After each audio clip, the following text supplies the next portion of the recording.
Welcome everyone to the opening ceremony of the 2021 Inspiring Role Models Virtual Conference. My name is Jessica Zhang.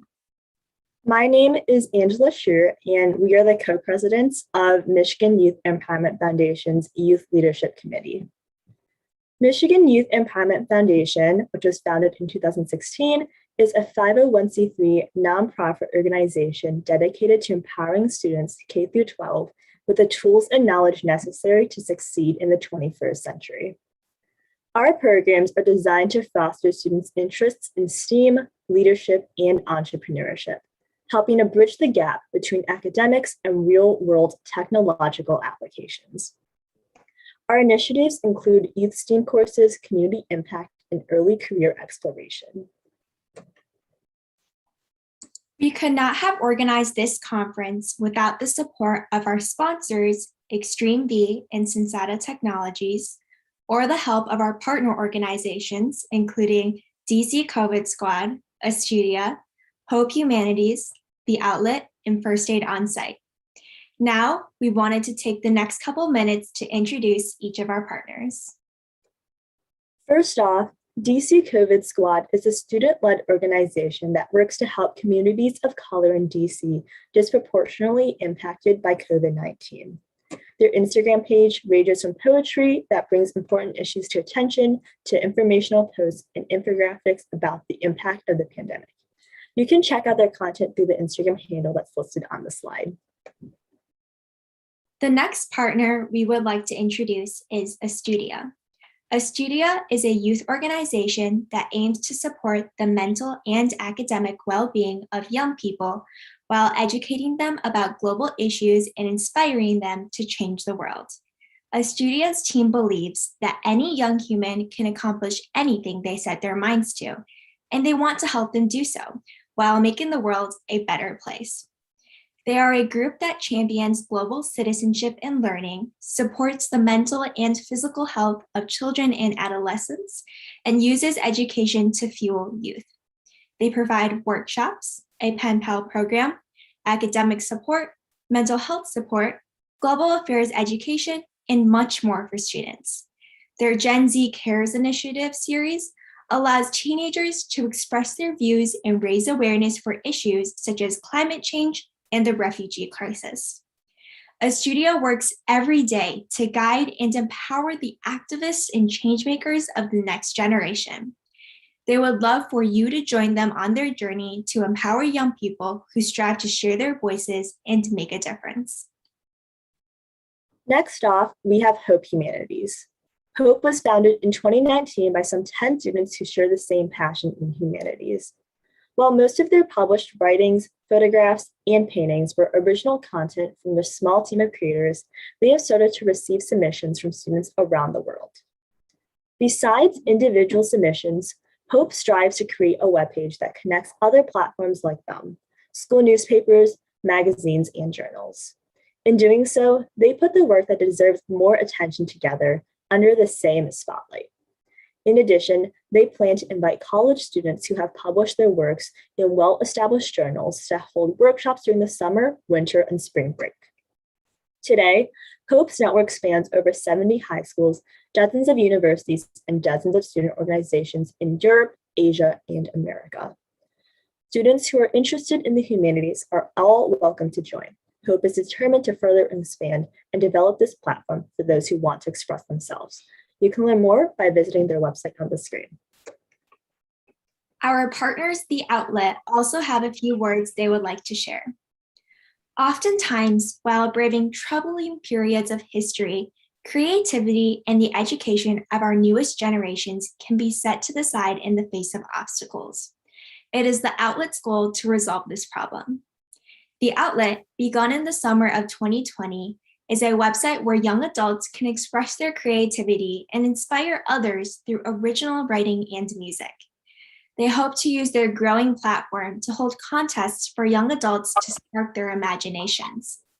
Additionally, in the coming future, they plan to continue hosting webinars and fundraisers to promote education. Since last year, the Outlet is glad to have had the opportunity to follow through with their goal, hosting one fundraiser, 2 contests, and 1 webinar so far. They're so happy to have been able to connect with so many creative people and organizations over this time. If their mission has resonated with you, please don't hesitate to visit their website, theoutletinspire.com, or contact them through email or Instagram. Ambassador positions to become a writer, music composer, artist, or photographer with them are open, and they would love to have you. Finally, First Aid on Site sent us a video that they would like to share with you all. First Aid on Site Foundation of America is a nonprofit organization established in 2017. We provide a medical, dental shadowing, and learning platform for high school and pre-med students and offer financial and academic assistance to children in underprivileged areas. Since 2017, First Aid on Site has made an international service trip to the Dominican Republic, donating to and educating local orphans at orphanages. During the COVID-19 pandemic, FAOSF donated more than 10,000 PPEs to local hospitals, medical centers, and individuals. FAOS is a nonprofit organization that cultivates, inspires, and motivates innovative leaders in the healthcare industry. Once again, thank you so much to all of our partners for helping to make this conference possible. Now, Michigan Youth Empowerment Foundation is honored to begin the conference. As high school students ourselves, we understand the fear of the unknown and the overwhelming pressure of entering the so-called real world. At school, we're taught the nuances of trigonometry and delve into the depths of Shakespeare's works, but we are rarely told how to make a difference in the community.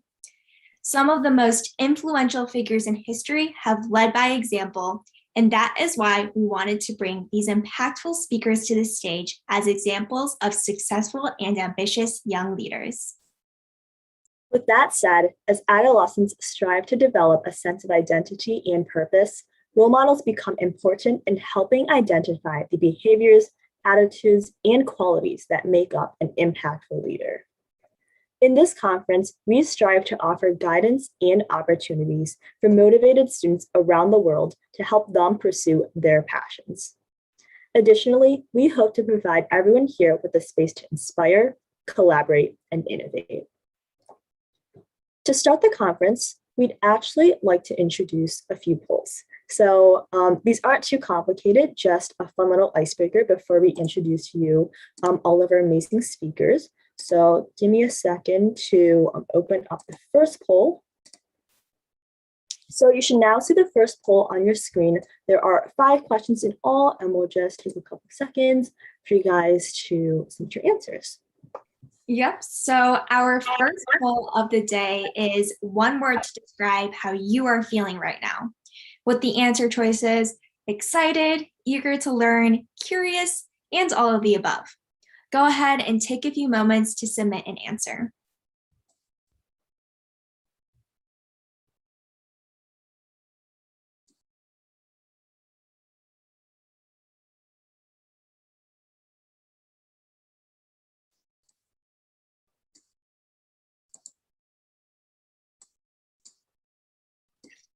While we're waiting for a few more attendees to fill it out, I'm wondering, Angela, from the poll options, which one would you choose?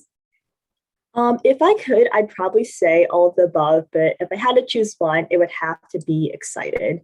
We have such an amazing speaker lineup ahead of us this weekend with such different stories and interests, but all of them are so inspiring, and I'm so excited to see what they share with us in the next few days.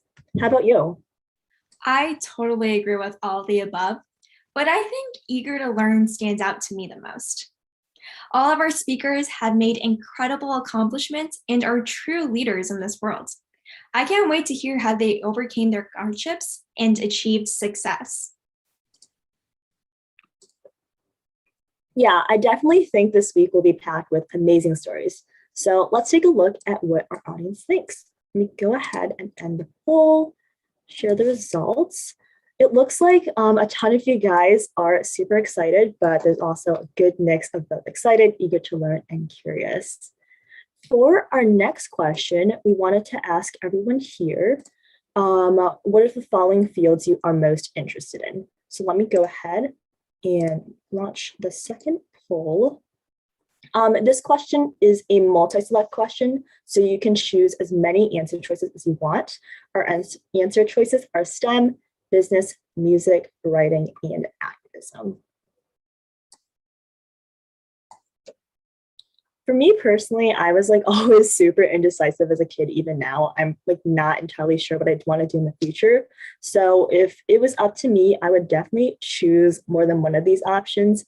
I think out of these, my 2 favorites would probably be business and activism. I'm super into like social entrepreneurship, which I know a lot of our speakers are talking about this weekend. But yeah, back to the question, I think I'd probably choose a mixture of business and activism. What do you think about this question? I think I'm interested in several too. Like particularly, I'm super into STEM and entrepreneurship, but there are definitely aspects of all of these fields that I enjoy. So it looks like the majority of our audience chose STEM. All right, so for our next poll, we have a simple question. Are you excited for the raffle? All right, so we have a simple answer as well. Yes. I think I can speak for both of us, Angela, when I say we are most definitely excited for the raffle. Who doesn't want to leave the conference with an awesome prize? Not to mention, everyone here is welcome to enter, including international attendees. Yeah, definitely. Let's take a look and see if our audience agrees with us. And it looks like they do. So now let's move on to our next poll question. So the fourth question is asking, second to launch. The fourth question is just where you're from. So we have all of the continents listed as answer choices, except Antarctica, of course. So that includes North America, South America, Asia, Africa, Europe, and Australia. Now, both Jessica and I are from the United States, North America, but I can't wait to hear where everyone is attending from. I agree. We already saw so much global diversity from our partners and ambassadors who helped us plan the conference. And I bet we have a worldwide audience here today as well. Let's give our audience a few moments to answer.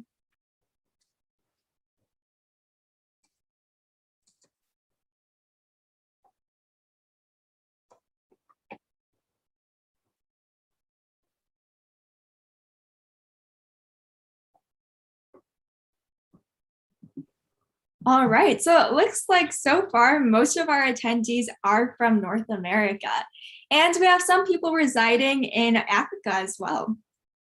I know with time zones that for many of you it's super early in the morning or late at night. So we are so grateful for still tuning for you guys, still tuning in to the Inspiring Role Models Conference. Finally, for our last question, we would like to know what everyone here is most excited to do. Our options are inspire, collaborate, and innovate. I think I can't wait to not only be inspired, but inspire others as well through sharing our speakers' stories and maybe even my own one day. What do you think, Angela? I think I'm probably most excited to innovate. I can't wait to use what I learned through this conference to come up with new ideas. So let's go ahead and take a look and see what our audience thinks. Okay, so it looks like it's pretty even across the board. We have about like 30% for inspire and innovate and 40% for collaborate. Thank you so much for participating in this super quick poll activity. Now we'd actually like to introduce our keynote speaker, Matt Scott. All right. So Matt Scott is founder and host of Let's Care, a social impact storytelling and engagement platform for underrepresented changemakers in the communities that rally around us. He has worked with NASA, Nike, the U.S. Agency for International Development, United Nations Leaders Program, Pivotal Ventures by Melinda Gates, the Global Innovation Exchange, the Harvard Social Enterprise Conference, the White House Open Data Innovation Summit, and more. As storyteller-in-chief of Let's Care, Matt is dedicated to sharing stories and having conversations with impactful individuals around the world. Today, we are so excited to have Matt Scott as our keynote speaker to share how you can uncover your true potential and be a change maker. With that, it is our honor to welcome Matt Scott. Hello, everyone, and welcome to the Inspiring Role Models Conference. My name is Matt Scott, and I'm a social impact storyteller. And I want to start out by asking you a simple question. What is your real-world superpower? Again, really think about it. What is your real-world superpower?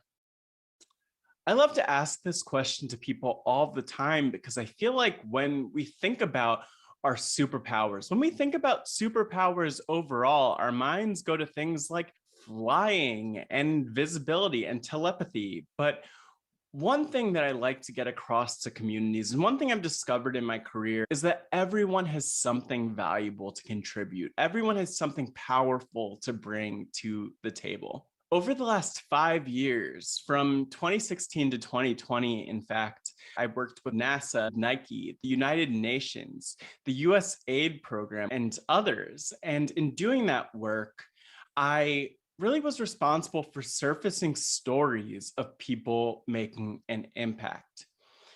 And In my work, I really learned the importance of stories for making an impact. If there's one thing I want you to walk away with from this conference, it's that your story matters, your perspective matters, and those things that often we feel like don't fit, the things that we feel like are out of place, the things that we feel like make us weird, those are your powers. Those are the things that you have to contribute to make the world a better place. Speaking of powers, I think back to when I was a kid. I was a really curious kid, and I always loved to ask questions. But more than anything, I know that we all have certain things we gravitate to as kids. I really love superheroes, and one of my favorite heroes was Captain Planet. And now today, as I work not only as the founder of Let's Care, where I tell the stories of people all around the world making an impact, but also leading storytelling and engagement at the world's leading climate solutions resource Project Drawdown, it might make sense to you that Captain Planet was one of my favorite heroes growing up. For those who don't know, Captain Planet and the Planeteers was a show that was on TV initially in the early 90s. What Captain Planet and the Planeteers really focused on was that there was this group of young people who each had a different power and different value to bring to addressing climate change and protecting our planet. And admittedly, I was a little bit too young at the time to really appreciate the importance of climate action. And while Captain Planet still is something that resonates with me to this day, it wasn't something that sparked me and my journey in climate action. But I did keep in the back of my mind this phrase, the saying that Captain Planet had, that the power is yours. The power is ours. Flash forward about 15 years, 10 to 15 years, when I would go off to college in Washington, D.C., a beautiful city where I still live. And when I moved to D.C., climate change wasn't on my mind. The impacts of it weren't on my mind. But something I experienced pretty immediately in my first year in the city was struggles with my asthma. As I grew up watching Captain Planet, one of the things I dealt with is that every night, especially early in my childhood, I would go to sleep with a ventilator on over my nose, over my mouth, so I could breathe properly. When I moved to Washington, D.C., I experienced trouble with my asthma again, and I didn't have any idea why. And, Captain Planet and the Planeteers taught me all about the planet, but what I didn't realize at the time, and what my doctor didn't tell me when I went to go in, was just the impact that climate change and the warming temperatures and poor air quality had on my asthma, had on my health, and had on how I was feeling.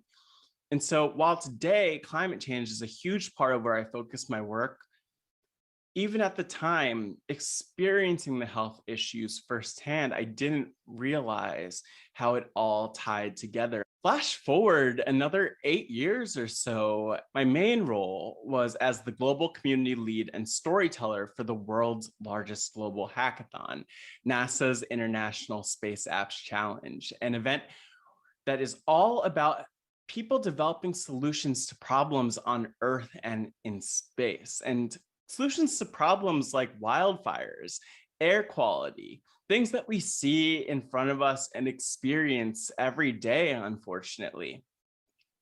But even then, doing that work and standing in front of groups and talking about just the importance of what they were creating, I didn't understand the urgency of climate. I didn't really think about it, to be honest. Even if I knew the facts, even if I knew what climate change was and potentially the impact it would have, it just wasn't front and center for me.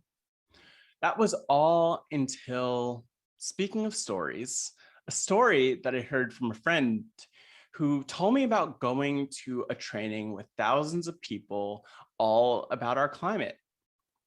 And I hadn't really thought about doing anything like that, but hearing from a friend who shared his story of being part of this climate solution and climate change world, actually motivated me to do the same thing. So 6 months later, I found myself in Los Angeles with a group of 2,000 plus people from all over the world, the largest climate reality leadership training at the time, hosted by Al Gore's Climate Reality Project. And there I stood in a crowd of 2,000 plus people. And if you look closely at the picture, you could find me somewhere. But the thing that really resonated with me wasn't even the group of 2,000 people who are all passionate about the same thing.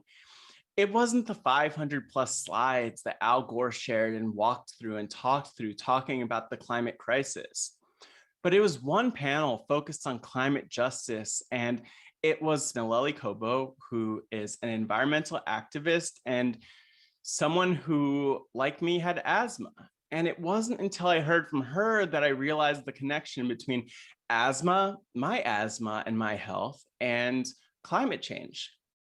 The thing is, though, Naleli's story is different than my own. Growing up next to a plant where all these things that caused her to develop asthma, caused her mother and grandmother to develop asthma, and led to a number of health issues, including a bleeding nose, heart problems, breathing problems, and so on and so forth. I also realized through her story that my health was a product of climate change, and that I was a lot closer to climate change than I realized. And sure, I knew Captain Planet from when I was growing up. And sure, I was working to push people to develop these climate solutions through the NASA Space Apps Challenge. But I didn't truly realize the critical connection between my day-to-day life and this problem. And so for me, it wasn't growing up with Captain Planet, this cartoon. It wasn't having health challenges. It wasn't even being the lead of the world's largest global hackathon. It was talking with a friend that got me in the room.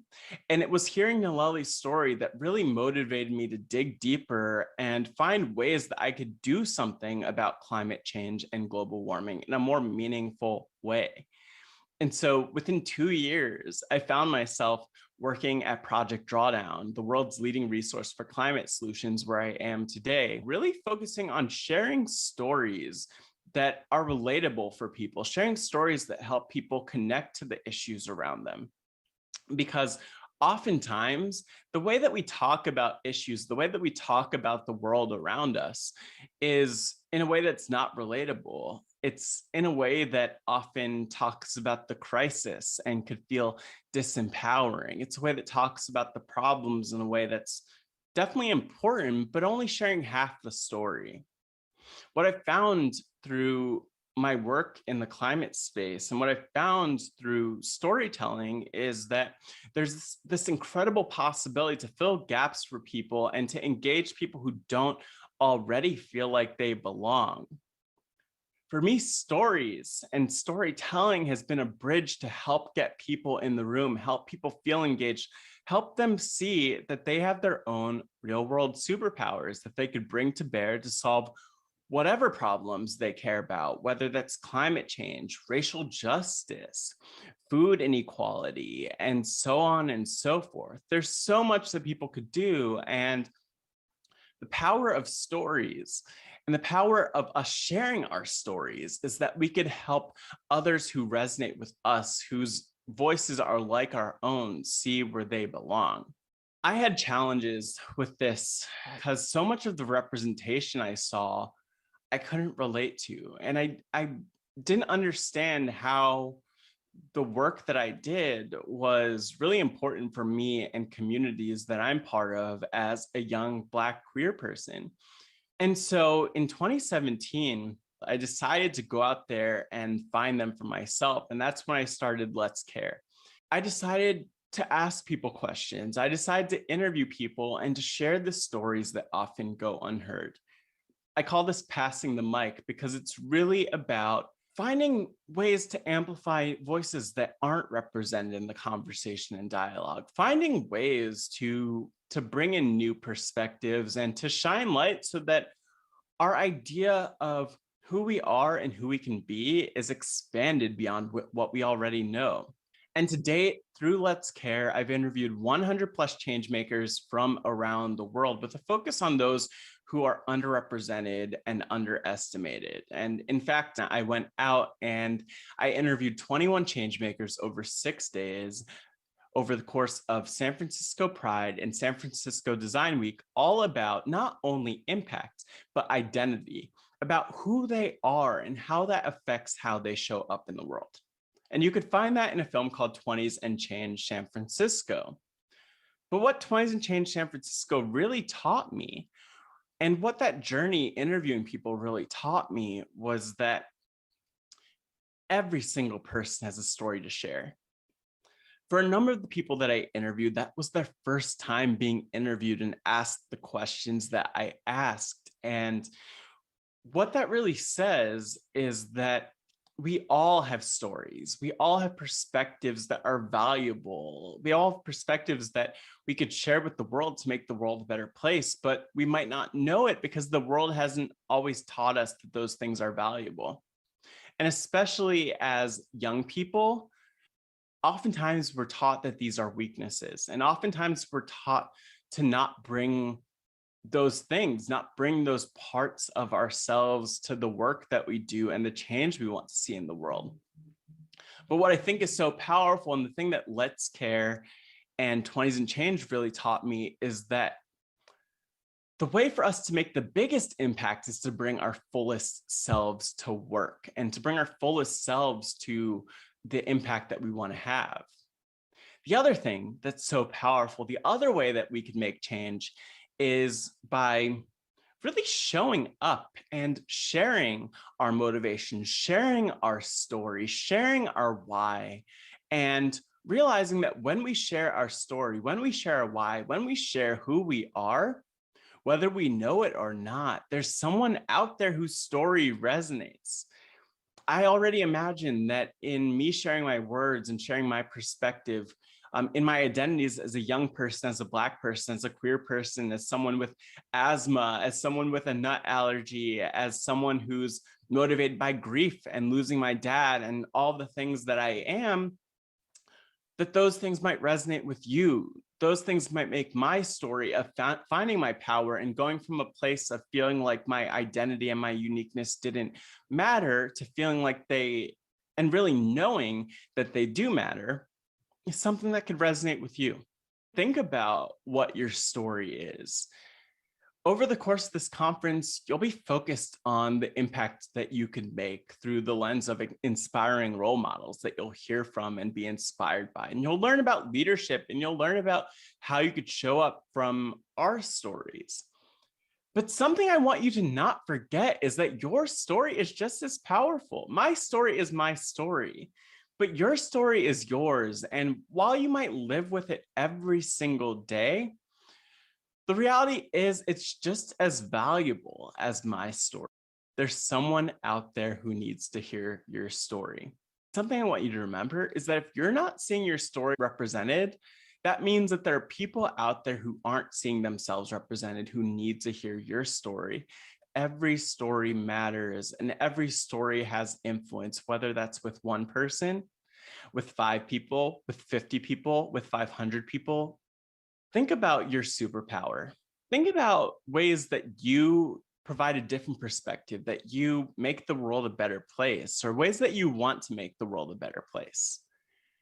Those things are important. Somebody needs those things. And every single person who's positively impacted by your work not only matters, but there's also potential for a ripple effect. One thing I love to tell people at the end of each and every one of the interviews that I do with Let's Care, and all of the interviews I did in 20s and Change San Francisco, is to keep impacting. Whatever we're dealing with, whatever we're facing, the world could be really challenging. It could be really tough. Part of what motivated me to start Let's Care and start going out and finding stories to share with the world was just the fact that not only I was the only one of me in the room and felt alone in that sense as a change maker, I felt alone in my own real world superpowers as a young Black queer person and all the other things I am, but also because When my dad passed away in March of 2017, I realized that we all don't have forever to share our stories and for those to be heard and appreciated and celebrated. Life is hard. The world isn't easy, but that doesn't mean that we shouldn't show up. As you go about this conference, as you think about the impact you're making, I hope you'll think about your superpower and who you could share it with. Thank you so much for your time. I'm Matt Scott, and I hope that you keep impacting.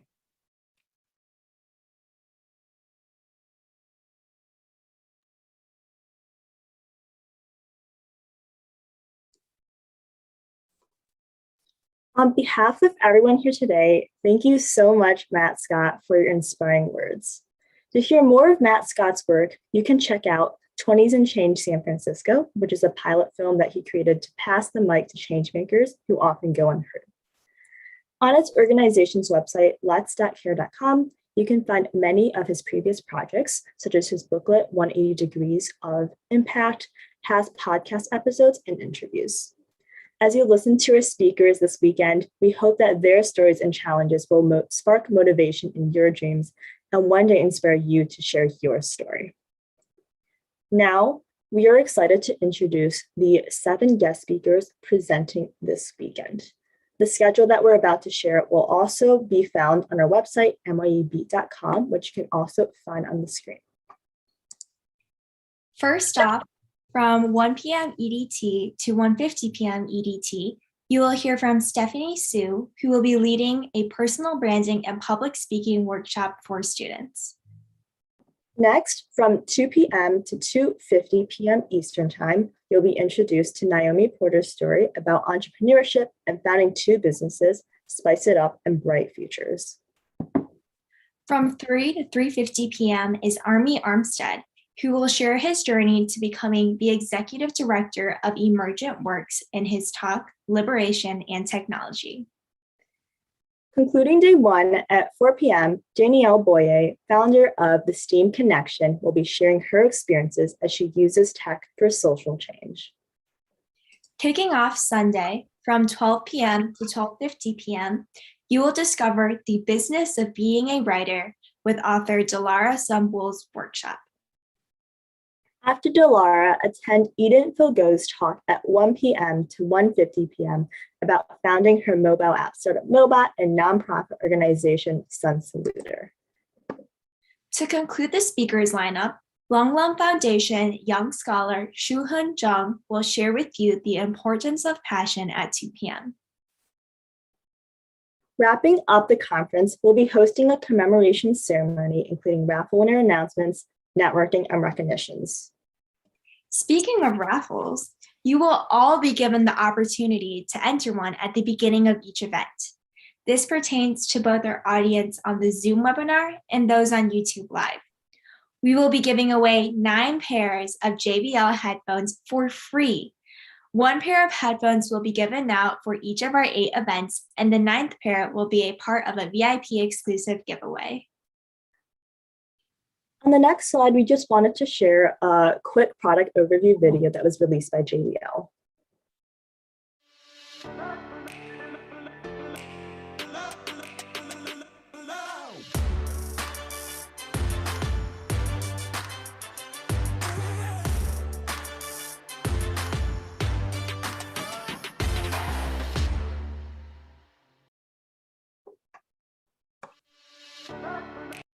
All you have to do to enter is scan the QR code on the screen for each event and fill out the preceding Google form. A new QR code will be presented in each session. The QR code for our first raffle of the conference is displayed on the screen right now. All winners will be announced during our commemoration ceremony at the end of day 2. Please take 2 minutes right now to scan the QR code to enter the first raffle. If you're having trouble scanning the code, we also have the bit.ly link for the form, which has been posted in the chat on both Zoom and YouTube Live.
We're probably about like 10 more seconds for all of you guys, both on Zoom and on the YouTube Live, to finish filling out the raffle.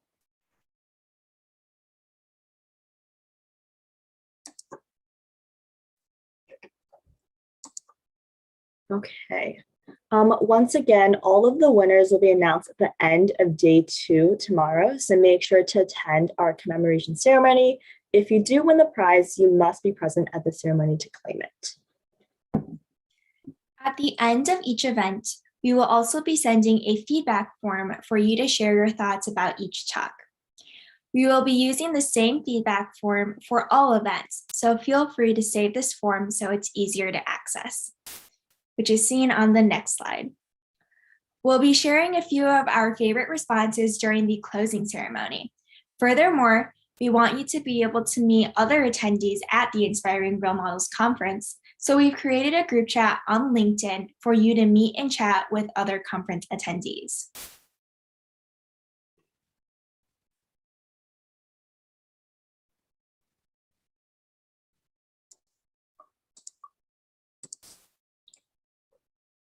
As we reach the end of the opening ceremony, we also wanted to open up a Q&A to the audience. So feel free to use the Q&A function if you're on Zoom, or the live chat function on YouTube Live. If you're a VIP that's new to Zoom webinar, this slide sort of explains how the Q&A function works. It can be found right next to the raise hand icon, and you can choose to ask questions either anonymously or with your name. And at this time, let us know if you have any questions about the schedule, the raffle, or anything about the conference overall.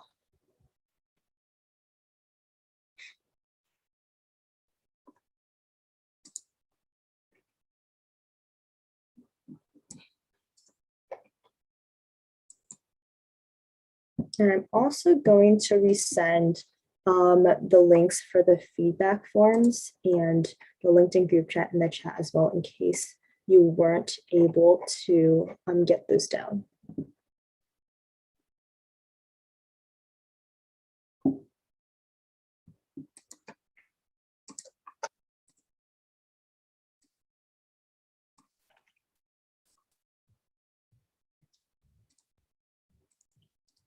Okay. This first one is the feedback form that you'll use the entire conference.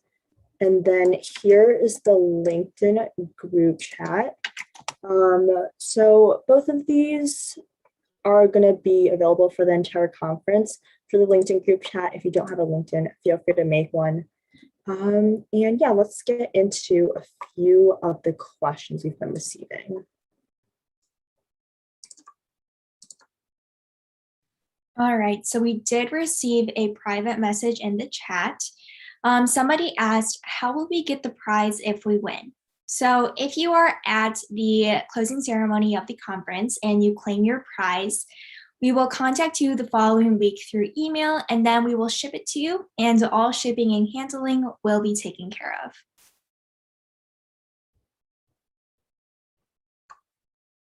Okay, and then one of the other questions that we got was, are international attendees allowed to participate in the raffle? And yeah, so the giveaway is international, it's open to everyone. So everyone, no matter where you're from, all of you are welcome to participate in winning the prizes.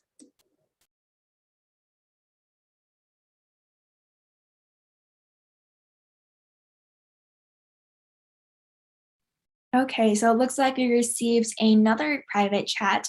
Somebody asked where they can find the schedule to review. The schedule can be found on our website, mybeat.com/IRM-event, which I will send in the chat right now. And it's also in all of the email invites as well. Another thing to keep in mind is that all the times listed are in Eastern time.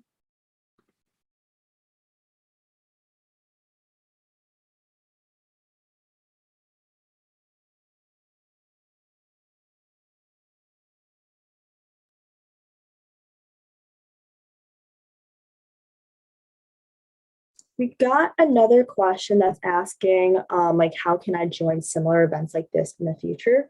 So Michigan Youth Empowerment usually organizes about like one big event a year. So this year it's obviously the Inspiring Role Models Virtual Conference. And a couple years ago, we held like in-person fairs, stuff like that. So we're still thinking about what our big event will be next year, whether it be a fair like this or an in-person event. However, no matter what the big event of the year is, we'll always be hosting similar seminars like this like throughout the whole year. So we've done like college apps webinars in the past, little workshops about like coding, 3D printing, finance, business, all of those things like that. And to be the first to like look at these events and things like that, it would actually be on the same website that Jessica just sent out, nyebeat.com. That's where we announce all of the news about similar webinars, as well as volunteer opportunities and things like that. So yeah, definitely check out nyebeat.com, and then you'll be able to find a lot of past recordings from similar workshops and webinars, and then hear announcements about future webinars and events like this that we'll be hosting.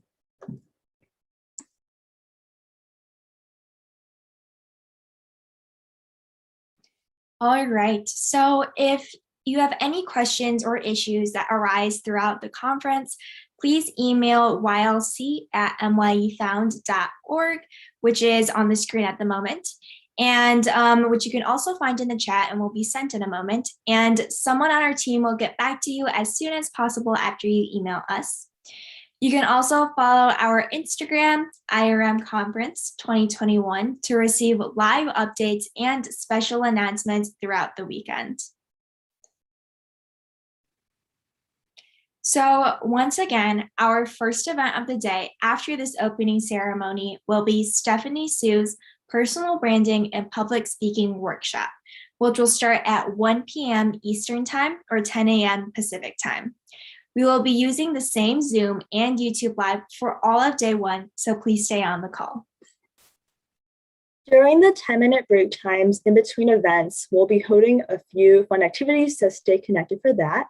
We'll also be introducing, we'll be sending out the same feedback form throughout the 10-minute break for you to fill out. Obviously, since this is just the opening ceremony, we probably won't send out this time, but you do have that in the chat from before. But yeah, throughout the conference, also feel free to share the YouTube live link with your friends and family so that they can join in on the conference experience. We'll now be entering the 10-minute break, which is now more of an 8-minute break before our first workshop with Stephanie. So stay tuned and we'll see you soon. Bye, everyone.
Hello, everybody. My name is Wissar Uzuz, And my name is Gila Ramani. and we are both ambassadors for the Inspiring Role Model Conference. We are very excited to welcome you to the first workshop of the conference, Personal Branding and Public Speaking for Students. The IRM conference is hosted by the Michigan Youth Empowerment Foundation, which is a 501c3 dedicated to promoting STEM education and supporting K-12 students so they can thrive in the new technological world. You can check out our other seminars at www.myb.com/IRM-event/ and of course, our website at www.myb.com. Additionally, we would like to give a quick shout out to our partners and sponsors, for none of these events would be possible without them. Their work has truly allowed this conference to prosper and make an even greater impact on the world. Today, we are very honored to host this seminar with Stephanie Sue. As our guest, we are going to be exploring how we as youth can utilize personal branding and public speaking to build your reputation, inspiring others, and finding opportunities. If you have any questions while they speak, please feel free to send them to the Q&A function on Zoom. Remember to stay until the end of the seminar to enter the raffle that we are hosting. Let us get started by giving a brief introduction for our guest speaker. Stephanie Sue is an incoming UC Berkeley student interested in tech, business, and social impact. She serves as the lead director at Superposition, an international nonprofit bridging the gender gap in STEM. Under Stephanie's leadership, Superposition has expanded to 101 international chapters, hosted the Bay Area's largest all-women hackathon 3 times, and organized team mentorship programs in partnership with Uber. As an avid public speaker, Stephanie has been invited to over 40 speaking engagements, where she talked about women in STEM, student leadership, and more. In her free time, she built her personal brand on LinkedIn, creating content covering student life, internship, and personal development. Within 1 year, she was amassed over 8,500 followers and 2.3 million views across her posts. You can learn more about her by visiting her personal website, which we'll link on the screen. And with that, it is our honor to welcome Stephanie Sue. Thank you so much for that lovely introduction. So once I get my screen shared, we can all get started. So today I'm going to be talking about personal branding and public speaking for students. They've already introduced me amazingly, but I'll just go over a little bit again. I'm Stephanie Sue. I'm an incoming computer science major at Berkeley. I'm also lead director at Superposition, which you'll hear about on the next slide. If you want to follow me on social media, then please feel free to do so. Everything's on the screen. My Instagram is at steph.sue, my LinkedIn is Stephanie Sue, and my personal website is stephsue.me. I also want to introduce Superposition, which is my pride and joy. We're an international nonprofit bridging the gender gap in STEM through events, chapters, and mentorship. Some of our programs include our current 101 chapters and the Bay Area's largest all-women and non-binary hackathon. All of Superposition's socials are linked on the screen, including our community Slack with over 3,700 members, our Instagram, LinkedIn, and website. The best way for you to get involved with Superposition is to start a chapter. So all that information can be found at these links on the screen, bit.ly/sp_chapter-info, and here's the link for the application. So I'd be so happy if one of you wants to create impact in your community for women in STEM, and starting a chapter is the best way to do so.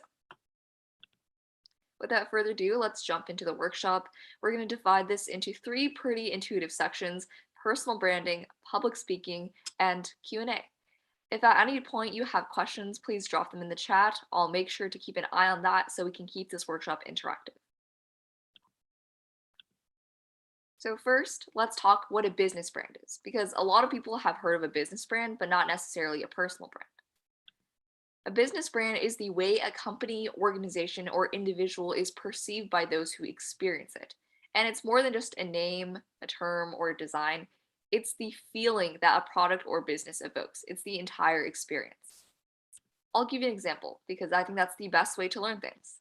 Here's an example of a brand archetype, which is a mold that a company tries to fit itself in so that it can market more effectively to you. This archetype is called the creator. The creator loves innovation.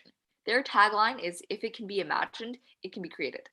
When I think of the creator archetype, the number one brand that comes to mind is Apple. They have that whole campaign about think different. They prioritize innovation. Their designs are very sleek and modern. When they use brand copy, such as in their advertising, their brand voice is inspirational, daring, and provocative. And some things they like are creation, originality, and self-expression. Now, let's talk. What is a personal brand? If you have any ideas what a personal brand is, please drop that in the chat. It doesn't have to be right. There are no wrong answers here.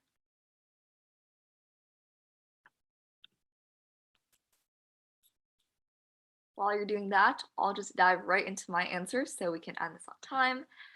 First, a personal brand is just like a business brand. If you thought that was the case, you're exactly right. It's how the world sees you, your skills, experience, your personality, and your story. The essential question here is, when people think of you, what comes to mind? We're going to start with a case study with the man Elon Musk, who has one of the biggest personal brands that we have today. So when you think of Elon Musk, what do you think of? You can drop anything in the chat, whether it be any of the companies he leads, any of his personality traits, any platforms he uses to build his personal brand. Okay, Dogecoin, cool. Definitely that one. Rockets, yes. Success, Tesla and SpaceX. Tech, all the tech, absolutely. Also, if you're watching from the live stream right now, I'm also monitoring that chat, so feel free to drop your answers there too. Tesla, SpaceX, tech and innovation. Memes, absolutely, definitely. So those are a bunch of great ideas. I'm going to share to you what I think about Elon Musk. So the first few terms that come to mind are entrepreneur, visionary, and ambitious. These are all pretty self-explanatory. We all know the man Elon Musk for his brand and all of his tech and innovation. Let's wonder, how does he have this personal brand? Well, first, he has great accomplishments. He's a serial startup founder and leader. He not only has the CEO of Tesla on his belt, but he's also the founder of SpaceX, Neuralink, SolarCity, and countless other companies. He also has strong technical and soft skills. Did you know he got 2 bachelor's degrees at Penn at the same time? One from Wharton in economics and one from physics. And also, he literally taught himself rocket science by reading textbooks because he wanted to lead SpaceX. He also has really niche expertise. So when you look at all the companies he's founded, they seem a little bit all over the place. We first have a rocket company, an electric car company, solar panels, and all of that. This man just specializes in wacky business ideas that people don't usually believe in, but he pulls it off. He also has a consistent, bold character.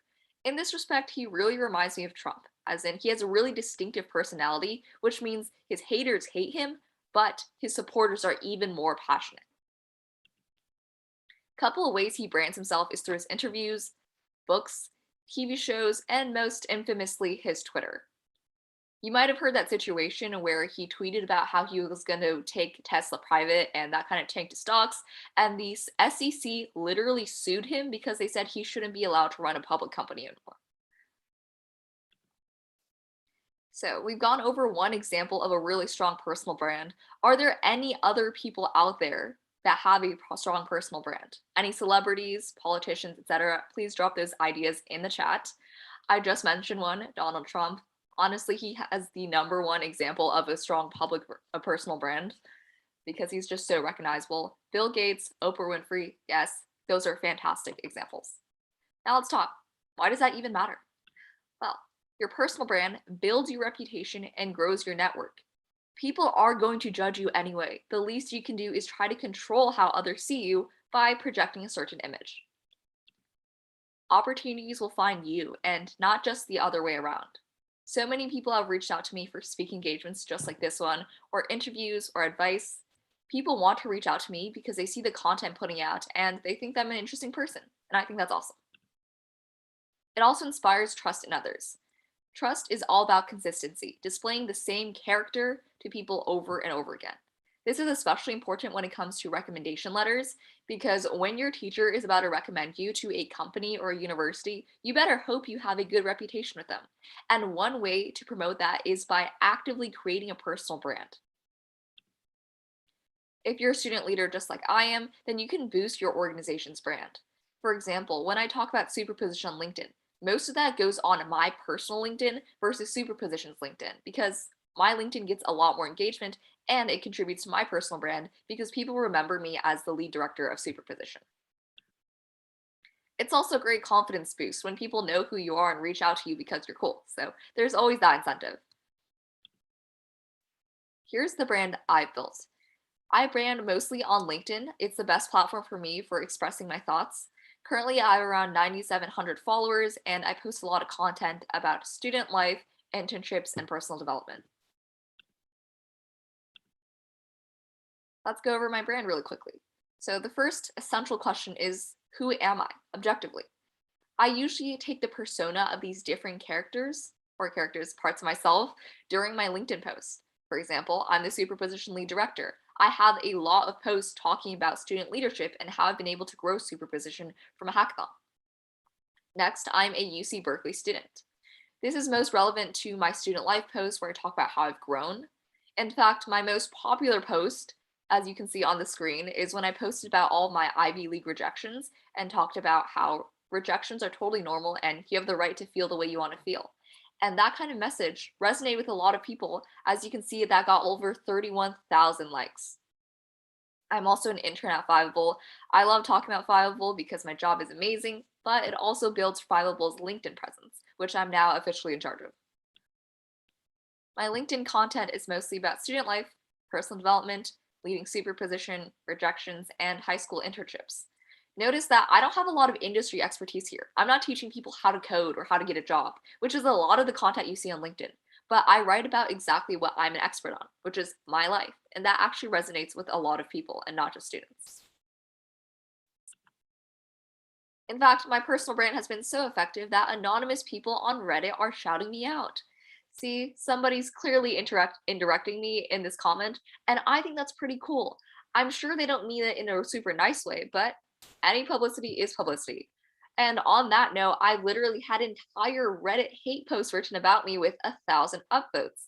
In fact, my favorite comment was someone who said I had the self-awareness of a half-eaten Pop-Tart drenched in mayonnaise.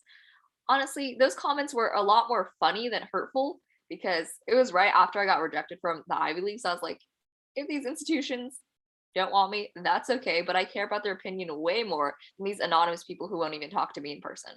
So that's kind of the power of building personal brand. Your name gets out there, and even if it's positive or negative, it's cool to be recognized. So here are some branding benefits that I've experienced. First is recognition. I have over 2.2 million post views and 9,700 followers. I've made so many connections. The CEO of LinkedIn, not the CEO, actually reached out to me following my Ivy League rejection post and told me I was doing okay. And at first I saw that message, I was like, okay, maybe this is just some random middle-aged dude reaching out to me. And then I clicked into his profile. It said COO. And I was like, COO of what? It was literally LinkedIn. The COO of LinkedIn saw my post. And I think that illustrates the power of LinkedIn to get your profile in front of literally anybody. And I recently had a coffee chat with this TikToker with over 4 million followers who actually reached out to me because he liked my personal branding. Next, opportunities, of course, speaking engagements, leadership positions. I've even gotten a paid influencer sponsorship with Forage, which was super fun. It's also a great unique selling point for when I'm recruiting for internships. When I signed on to Fiveable as an intern, my official title was Intern to the CEO. Nothing about LinkedIn was on that. However, I was able to show my expertise as a LinkedIn content creator, and now I'm officially in charge of Fiveable's entire LinkedIn strategy, as in I make all their posts, and then I come up with ways to increase their LinkedIn presence, because that was one thing they weren't doing before. So if Fiveable ever had to let go of a few interns, my LinkedIn skill would be one reason to keep me on, because not a lot of people have that right now. Also, in general, I just love helping others with my experiences. If my misfortune can teach somebody else a lesson, then I think that's a good job well done. So let's talk why LinkedIn. Well, LinkedIn is literally made for networking, unlike most other social media platforms. People are there to meet others and learn more about them, and I think that's fantastic. Also, the algorithm is designed to spread your posts outside your network. On social platforms such as Instagram, you're only going to see the posts of people that you're following. However, LinkedIn is not the case. When you like a post or like or comment a post, then that post is going to be spread out to your network, even if your connections weren't connected with the author of that post. And that's why my posts have been able to get millions upon millions of views, even though I only have a couple thousand followers. It's because of LinkedIn's awesome algorithm. It's also very easy to stand out because less than 1% of users create content. On Instagram, it's pretty standard for people to post every once in a while, and a lot of organizations, celebrities, and influencers also post on Instagram on the daily. But when it comes to LinkedIn, most people don't post at all, which means if you make a post, it is so much more likely for that one to blow up. It's also a great place for sharing sophisticated thoughts like internships and rejection, stuff that doesn't normally belong on Instagram or Facebook.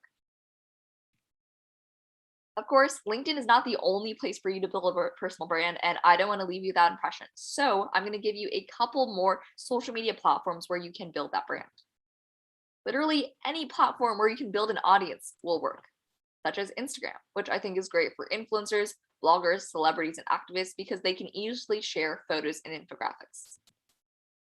Twitter is also great for investors, domain experts, and company leaders. In fact, a lot of people who are on LinkedIn are also on Twitter, including the CEO and CXO of the company I'm interning at. A lot of companies use Twitter as short form LinkedIn to get out little announcements and to interact with their audience. There's also TikTok, which is the Gen Z and millennial social platform.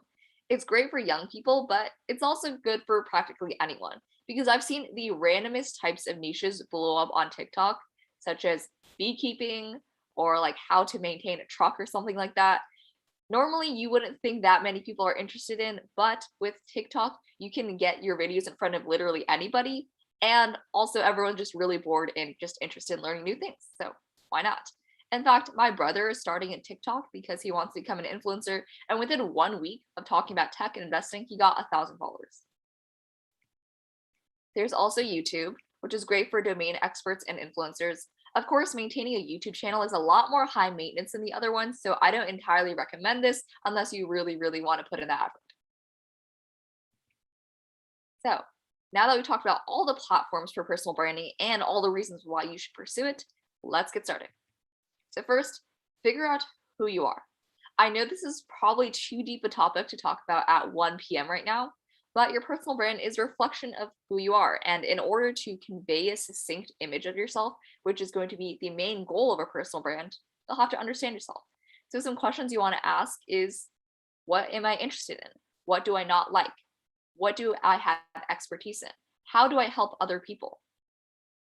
Getting all these questions answered is super important because they'll help you guide your content and whatever other services you have for others. Secondly, determine what you want to be known for.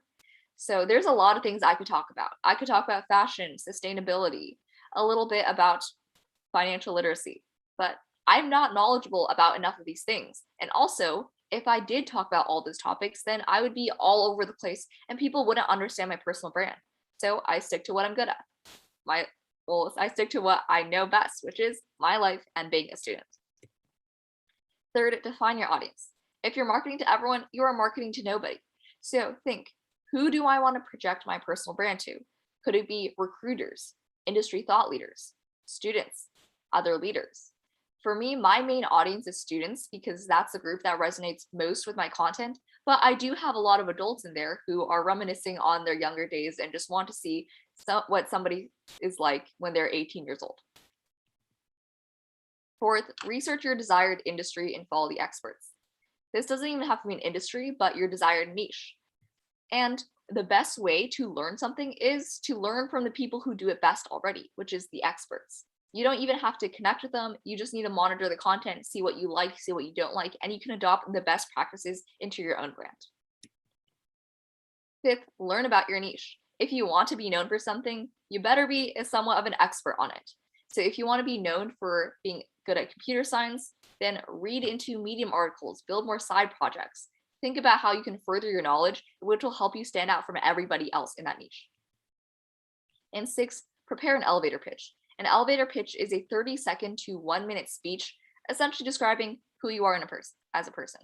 The name elevator pitch indicates that you should be able to describe it to somebody within a short elevator ride. Having an elevator pitch is really important because it shows that you understand who you are and can explain it in a very concise way. And 7, grow your online presence. Personal branding is great, but it doesn't have an impact unless people actually know about your personal brand. So pick any one of the platforms I just discussed and start creating content. All of this was referencing this Northeastern guide. Feel free to check that out for more tips for building your personal brand. Now the question is, what should I post about? I get this from students all the time. Literally anything that provides value. Value can be a useful tip. It can be something humorous, entertaining, anything that brightens someone's day. Just any content that helps somebody in some way. So stories and thoughts are ideal because they're most able to resonate with others. Here are a couple of post ideas. Feel free to take any of them. First, takeaways from event. This is such an easy one. We're at an event right now. Anything you learn from my workshop or any later workshops today, you can note those down and make a post about it. The reason why this does really well is because people love learning in the shortest amount of time possible. So if you can share all the wisdom you learned at today's event with others in a 30-second read, then you're providing value for them, and they probably want to see more of that. Next is shower thoughts. So sometimes I am really introspective. I think about who I am as a person, how I've grown. And again, I don't really post that stuff on Instagram because it's low-key weird. But when you're building a personal brand, you want to give insight into your character. And these shower thoughts are a great way to do that because it shows that you're really insightful and mature. Stories that illustrate growth. Everybody loves a good hero's journey, and they love those feel-good stories where the main character succeeds at the end. You can be that main character. And this doesn't have to be a huge event. I mostly talk about rejection when it comes to growth because that's the way I've experienced it. Are my rejections as bad as other people's? Am I applying to 300 jobs and not getting a response back? No, but I'm talking about a story that's super relatable and has somewhat of a happy ending. Unpopular opinions. So any publicity is good publicity, even if it stirs up a little bit of controversy. So if you think there's a popular notion that you don't agree with, then write about it. Because most chances you can't be wrong. You might just have a different opinion. And if you can defend it, then that's totally great. It also shows that you're willing to step away from the grain and think for yourself. Any lessons you've learned. This is such an easy one because we're constantly learning every single day. All you have to do is jot down those thoughts and describe it in 3 to 5 sentences. And there, you have an easy post. Also, we're all students here. So utilize the student card. As in, when you're reaching out to people, you can say, hi, I'm a high school student, or I'm an incoming college student. People love helping students if they have the time to do so, of course, because they know what it was like to be in our shoes and they want to lend a hand. Also, when you're building a personal brand, have a goal and build a narrative. Again, there are so many topics I could be posting about because I have a lot of different interests, but not all of them contribute to my personal brand, and some of them would actually detract away from it, such as financial literacy or fashion, because that has nothing to do with what I'm currently talking about. So first, have a goal. Ask, why do I want to build a personal brand? Is it because I want to get more opportunities, recruit for internships, etc.? And build a narrative. Make sure you have the same image of yourself in every single one of those posts. For example, when I was starting with Superposition, I made a lot of posts about how I was the lead director of Superposition. And that set people up to remember me as the lead director of Superposition because I was constantly posting about it. You want to be known for something, so make sure you pick one. Now let's talk types of posts. This is specifically about LinkedIn because that's a platform I'm most familiar with, but you can observe any other platform to see what kind of content it does well.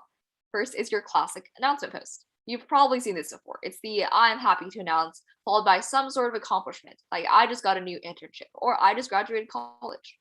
And sometimes it's also a call for help. These posts get relatively high engagement because people love seeing others succeed. It makes them feel good about themselves. So that's why when you see posts with tens of thousands of likes, they're most often one of these posts. However, this doesn't provide a lot of value to people because sure, I know that you graduated college, but what does that information do for me? So whenever I do my announcement posts, I try to talk about things that I've learned or my journey along the way so that people know that it wasn't always successful. The second type of post is an advertisement, which is exactly what it sounds like. You're advertising an event or an opportunity. And these tend to have low engagement because there's really low demand. Very few people are going on social media platforms actively looking for an advertisement.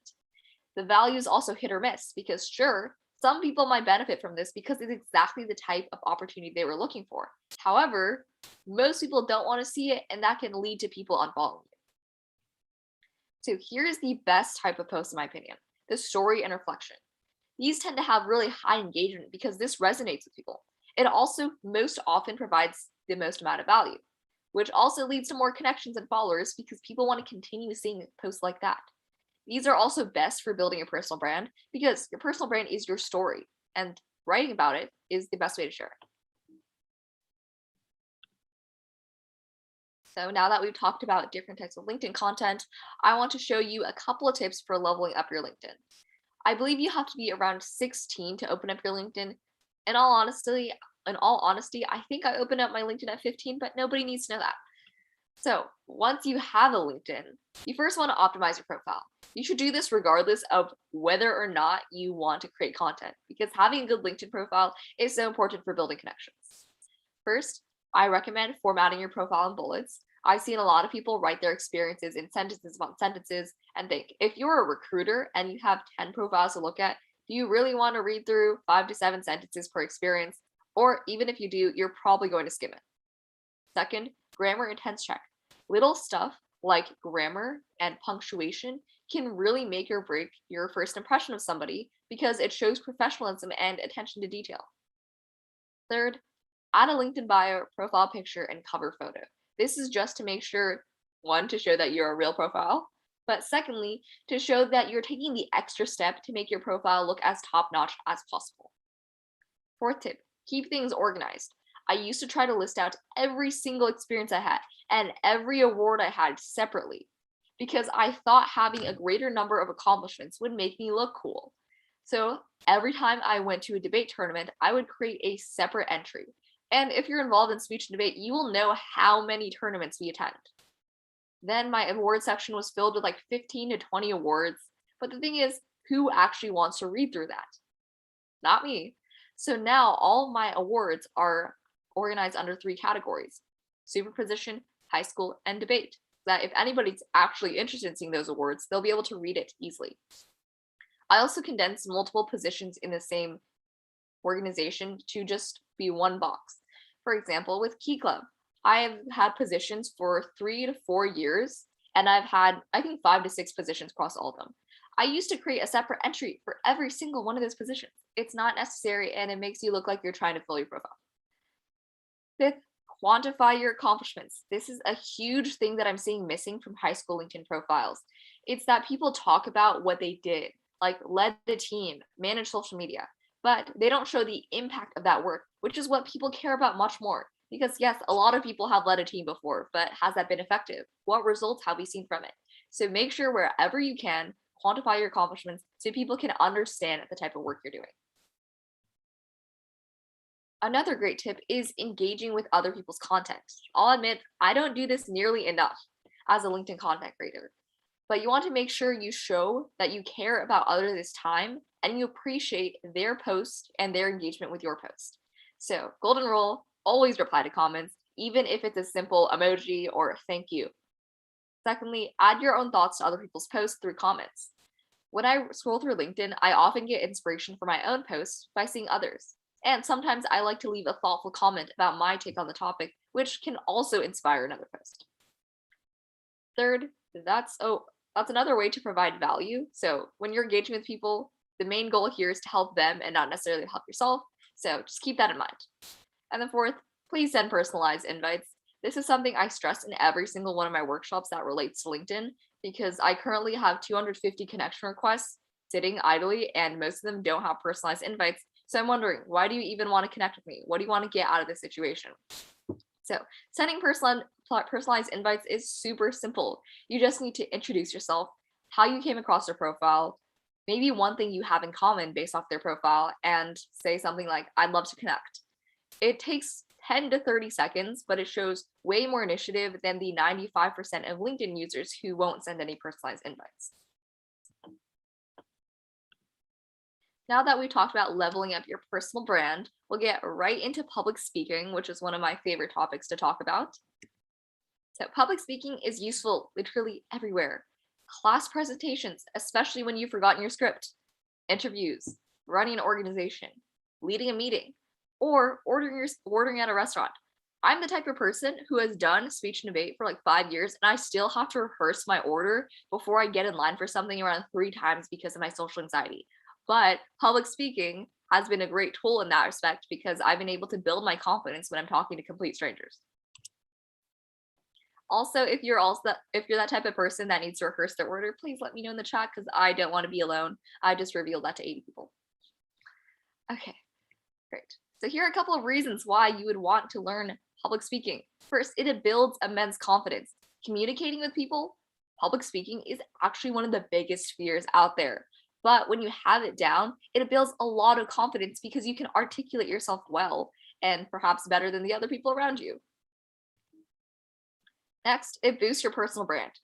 Notice how all big celebrities and influencers have a bunch of speaking engagements on their belt because it builds credibility. Somebody invited you to talk to their audience because they think you're knowledgeable. That's an automatic stamp of approval. So that's why in my bios, I often put that I've done 40 plus speaking engagements because it shows that, oh, this person's not just someone who likes to talk. They're doing this seriously, and a lot of people recognize that.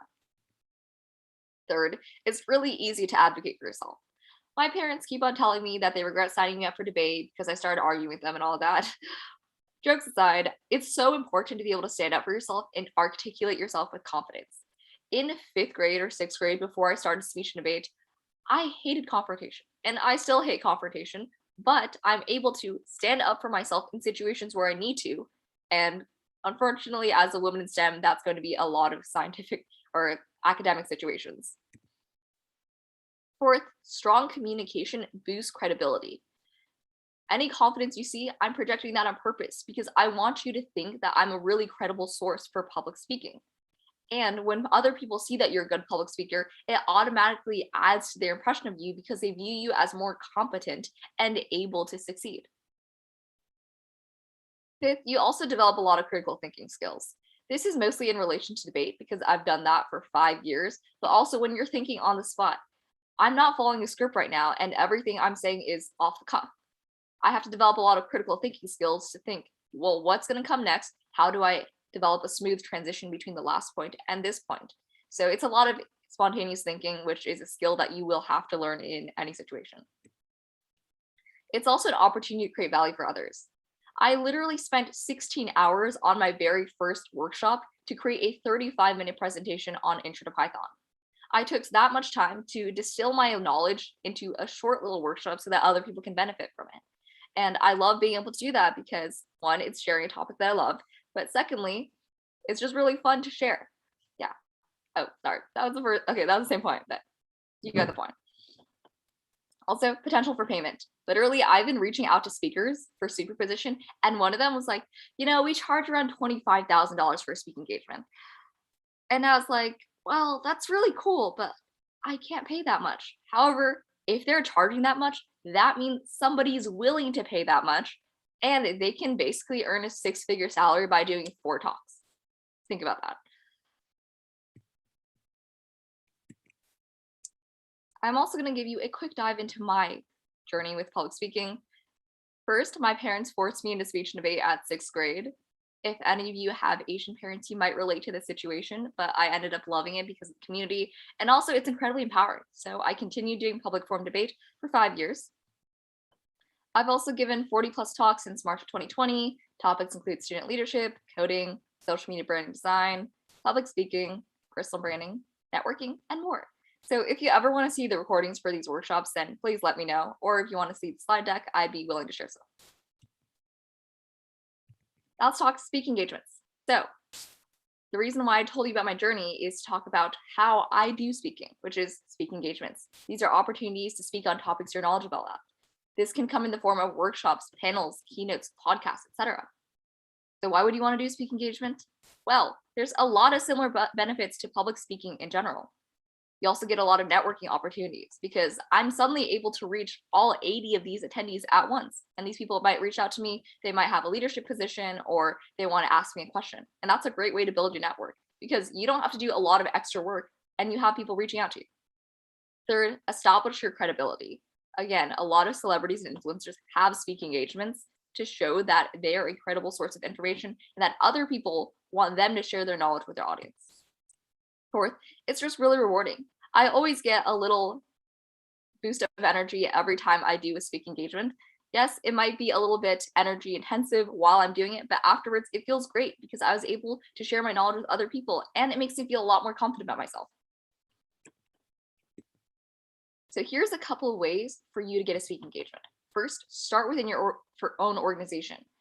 I did my first workshop with superposition. It was an AP Computer Science A review. And that was the very first speaking engagement that I've done. And using that experience, I've been able to pitch myself to other organizations. Also, look out for opportunities on LinkedIn, Slack, etc. I know there's this one summit called the Global Spotlight Youth Summit that takes applications for speakers every single year. That summit's tomorrow, so of course the application's closed, but a lot of people do advertise these speaking opportunities. You have to be willing to find them. However, most often you will have to pitch yourself to organizations. And it's not as scary as it sounds because the worst answer you can get is no. And I found that a lot of student organizations are always willing to take on another speaker because, spoiler alert, finding speakers is actually very hard. So you can pitch yourself to organizations using any previous experience you've had, such as in speech debate, MUN, DECA, etc. Also, you're going to need to prove why you're a credible source. For me, I can talk about all the speaking engagements I have on my belt, but not everyone starts there. And I didn't start there either. I usually talk about my expertise or any way I've gotten knowledge through classes like computer science or an intro to Python class. That's actually how I got my second speaking engagement, by pitching myself to another organization because I knew they were taking student speakers. So the basic format of a pitch would be, hi, my name's Stephanie Sue. I'm la-di-da-di-da. Brief introduction. I'm reaching out because I would love to speak at your event or I'd love to host a webinar with you. Here's my past speaking experience. Here are the topics that I can talk about. People are usually open to this because most of the time you're going to be doing it for free, which is fine because we're all volunteers around here. And they want to be able to provide programming to their organization without doing that much extra work. Another way to get speaking engagements is to be invited. And a great thing that I talked about personal branding right before, because these speaking invitations often come with a strong personal brand. In fact, most of my speaking engagements as of late are based on invite. I don't have to actively search for these anymore. Another part of this is figuring out your niche. So the reason why a lot of student organizations reach out to me is because I talk about topics that are relevant to students, such as personal branding and networking. You can also promote yourself as a public speaker on LinkedIn. If you've seen my LinkedIn tagline, you'll see that the last little description on there is speaker. And in my LinkedIn About section, I talk about how I do speaking engagements. And I also list every single engagement that I've done in my volunteer section. The same is true for my personal website. I want to get more speaking opportunities, so I market myself as a public speaker. You should also make your email publicly available because that's how most people reach out to you. So prior to getting into Berkeley, I just use my superposition email. I recommend not sharing your personal email because you might get a lot of spam here. So use a more professional email or create a separate email like I have with my Berkeley email. Okay, now that we've talked about how to get engagement, let's talk preparing. So first, slide deck. You see this beautiful slide deck right here. Spend a lot of time designing it. I highly recommend creating and using a template. I cannot emphasize this enough because I used to design every single slide deck from scratch and it would take me hours upon hours upon hours. My second workshop actually, Intro to Python, those slides took me literally 5 hours because I was designing everything from the ground up. But once you've done a lot of speaking engagements, reusing a template just like I have here will save you so much time. Secondly, maintain a clear organization and flow. I like to map out my speaking engagements based on different topics I want to hit. So most clearly, I talked about personal branding and public speaking. But for personal branding, I broke it down into little sections. First, what is a personal brand? Why should you build a personal brand? And how can you build a personal brand? With public speaking, that's kind of my similar structure. Why should you care about public speaking? What can you do with public speaking, which is speaking engagements, and how can you get started? Third, enhance your visual branding. So I run an organization, and naturally you'll see that organization's logo on every single one of my slides. I'm using the superposition branding to build this slide deck to increase the recognition of superposition. Our main visual thing is this pink, blue, and purple gradient. So I just slap that on every single slide and you know it's about superposition. Fourth, include transitions and breaks in wordy slides. So you see all these fancy little transitions where each line is appearing separately. That's because I don't want to overwhelm you. And also, if you have a lot of text on one slide, people are probably just going to read the slide instead of actually listening to you. And that wouldn't really be a speaking engagement. That's a read along at a library. Now, when it comes to actually speaking, you don't need to practice every single word. Gosh, I used to do this so much. And I also wrote down speaking notes for basically every single line I want to talk about in paragraph format. You don't need to do that. It takes a lot of time. And if you get too used to following a script, then when you mess up, you're not going to know what to do. Secondly, stuttering is okay. Do you know the number of times I have stuttered or misspoken in this presentation? So many times, but that's okay. That's not going to detract from my confidence because I know that's a completely normal part of speaking. Third, use a second monitor or use side-by-side Google Docs notes. If you're not really used to public speaking, then I highly recommend doing this because it's essentially speaker notes. You'll have something to reference, and it's also a great advantage of doing online speaking engagements because you can have these separate notes and nobody will ever know. Fourth, leave time for Q&A. This is kind of a no-brainer because there's probably a lot of things you didn't cover in your presentation. If you get a lot of speaking engagements, I recommend organizing them in some table or Google Sheet. I personally use Notion religiously to organize my life, so I'm showing you my Notion page. I have the event, the organization, the date, time, type, and slide deck. I really like Notion because you can filter out for these different types of events, and then I can count how many workshops have I done, how many conferences have I spoken at. So here are some do's and don'ts of public speaking. Do say no to opportunities that aren't worth your time. Unfortunately, a lot of student organizations do webinars, which means not a lot of them get a lot of attendance. So, okay, thank you for that note. So, a lot of student organizations might not get enough attendance. Like I've done speaking engagements where there's literally 3 people there and the 3 people were the organizers. And I was like, I literally gave up an hour of my time because there are 3 people here and there's so many better things I could be doing. So just recognize when things are worth and not worth your time. Secondly, ensure your event is being marketed effectively. I didn't have to worry about that for the IRM conference because clearly this team did a fantastic job. And I also know because they reached out to me like 4 months in advance. Third, know your audience. So I'm currently talking to students. Clearly, I would have a different persona if I were talking to adults. I'd be a little less informal, a little bit more professional. Fourth, speak slowly and clearly. I'm not the best person at this because 5 years of speech and debate has gotten me to speak super fast, but hopefully it's still an understandable speed. Fifth, use storytelling wherever possible. People love hearing about personal examples because it detracts and is a break from all the lecturing I'm doing right now. Sixth, record your session. If you really like it, then you can put it on your speaking portfolio. And also track attendance numbers. That's kind of a no-brainer. And be yourself, of course. I used to worry too much about every single stutter, and I was so stiff and rigid. But now I'm not afraid to be myself. I show my personality within these speaking engagements, and that's taken away a lot of stress. So I'm going to quickly go through the rest of these don'ts because you honestly can just read them. So don't just advertise. Recognize that not everything can be perfect. Don't repeat common information like your network is your net worth, something like that. People have heard it all the time. Don't ignore your audience, so engage with them wherever possible, and don't exceed time unless you have to, which is why I'm going to go through the rest of these slides as quickly as I can.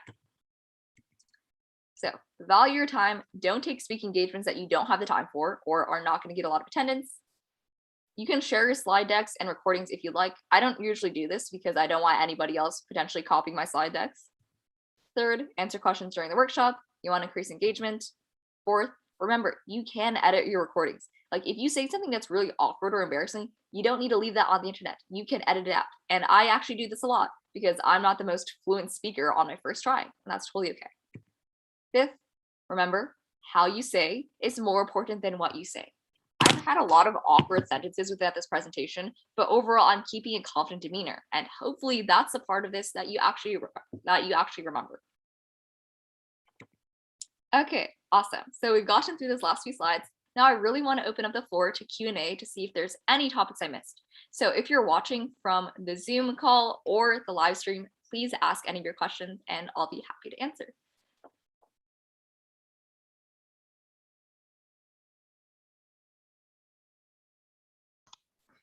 Thank you so much for talking with me today. That's all I wanted to ask you. So now I'll open it up to the audience. I have some questions that were compiled by our volunteers from the Q&A box.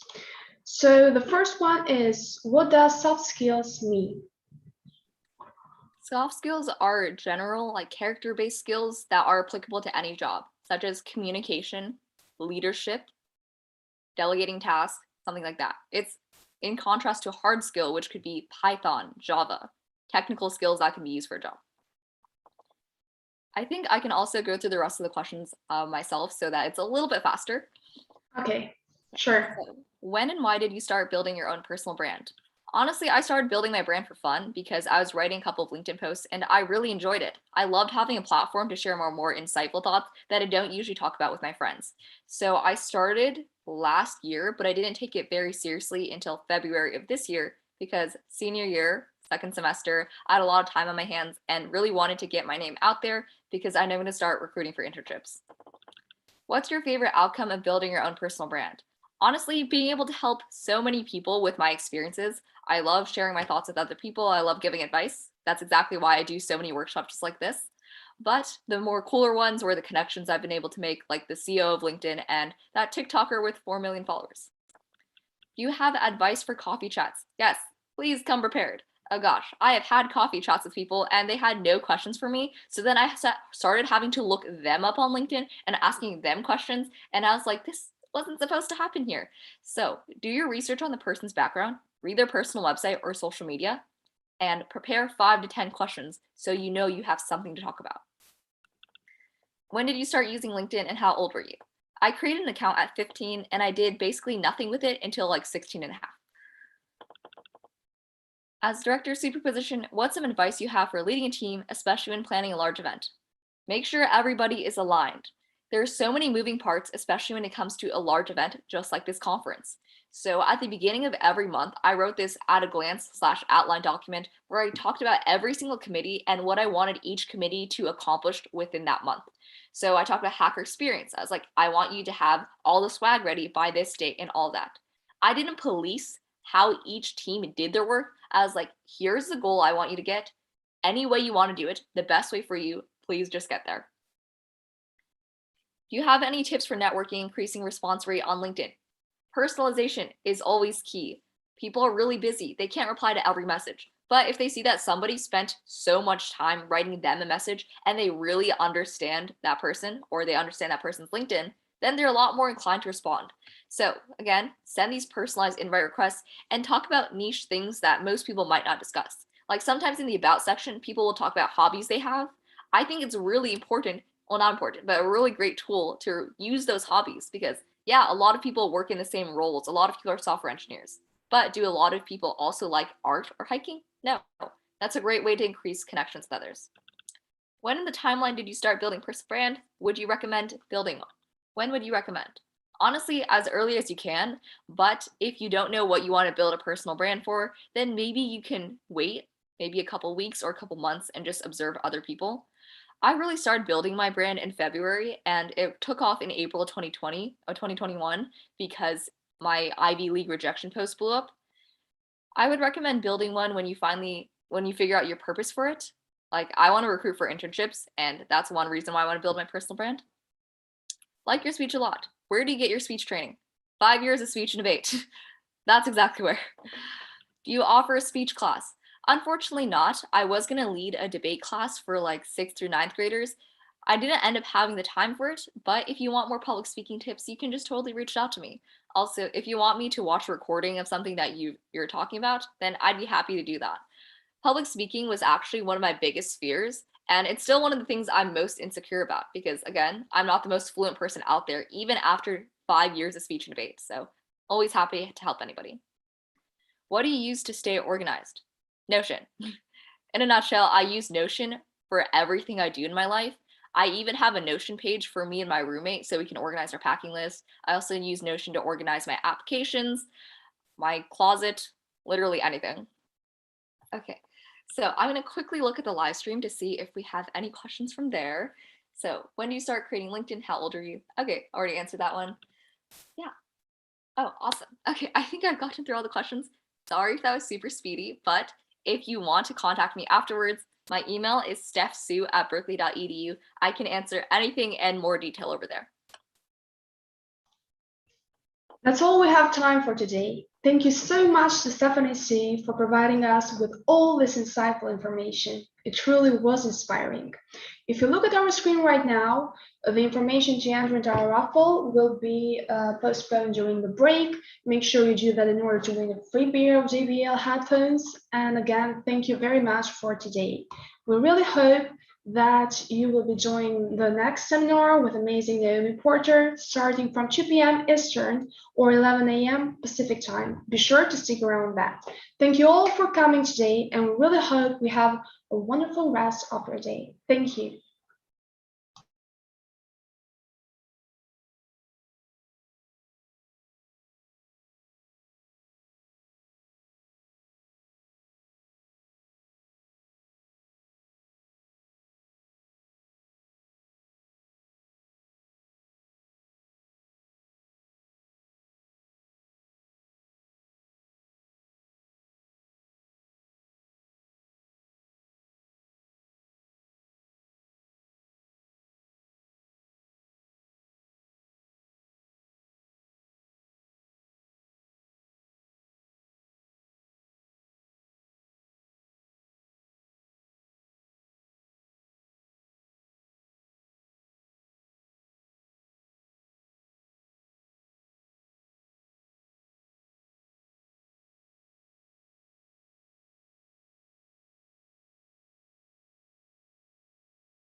Hi everyone, my name is Anna Balmalala and I am a partner representative for the Inspiring Role Models Conference. Welcome to our third event of the conference, Entrepreneurship, It's Never Too Young to Start. This IRM conference is hosted by the Michigan Youth Empowerment Foundation, along with partners such as the organization that I represent, Astudia. Astudia is an organization that provides every teen with opportunities, online services, and resources, while also empowering them to make a difference in our world. We at Astudia believe that any young human can accomplish anything they set their minds to, and we want to help them do so while making the world a better place. Additionally, we would love to give a shout out to all of our conference partners and sponsors, since none of the events would have been possible without this teamwork. Everyone's diligence has truly allowed the conference to prosper and make the event even greater impact on the world. We are very honored to host this seminar with Naomi Porter as our guest. Today, we will discover Naomi's experiences and advice as a 16-year-old entrepreneur from Los Angeles, California, with incredible accomplishments. If you have any questions while she speaks, feel free to send them to the Q&A function here on Zoom. Remember to stay until the end of the seminar to enter the conference raffle. Let me get started by giving a brief introduction about our guest speaker. Naomi Porter is the CEO of businesses Spice It Up and Bright Futures. Beyond being an entrepreneur, she is also an education reform advocate and public speaker. Naomi founded Entrepreneurship, You Can Do It Too, in 2019 to provide free entrepreneurial education to youth.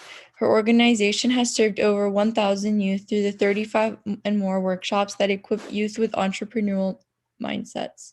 Most recently, her advocacy and entrepreneurial work has been featured in Forbes, Voyage LA Magazine, and Wharton Business.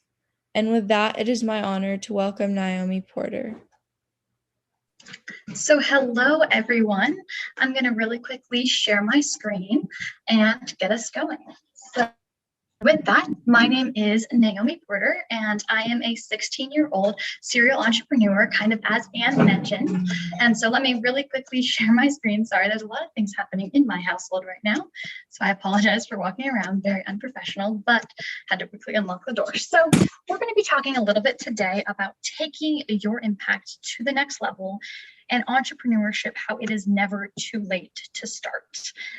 So a little bit about me. I am a 16-year-old serial entrepreneur from Los Angeles, California, and I'm the founder of Entrepreneurship. So Entrepreneurship is a youth-led international nonprofit organization that is located in about 24 countries, as we have a team of over 75 who work to democratize access to entrepreneurial education. And so entrepreneurship was founded out of a necessity. And so that's what entrepreneurship is. It's looking around your community and asking yourself how your individual talents can make a difference. And so I am also a national intern for Girl Scouts of the United States of America. And so if any of you have any questions about getting an internship or landing, kind of figuring out what's right for you, please let me know in the chat. And I am more than happy to kind of detail my experience with that.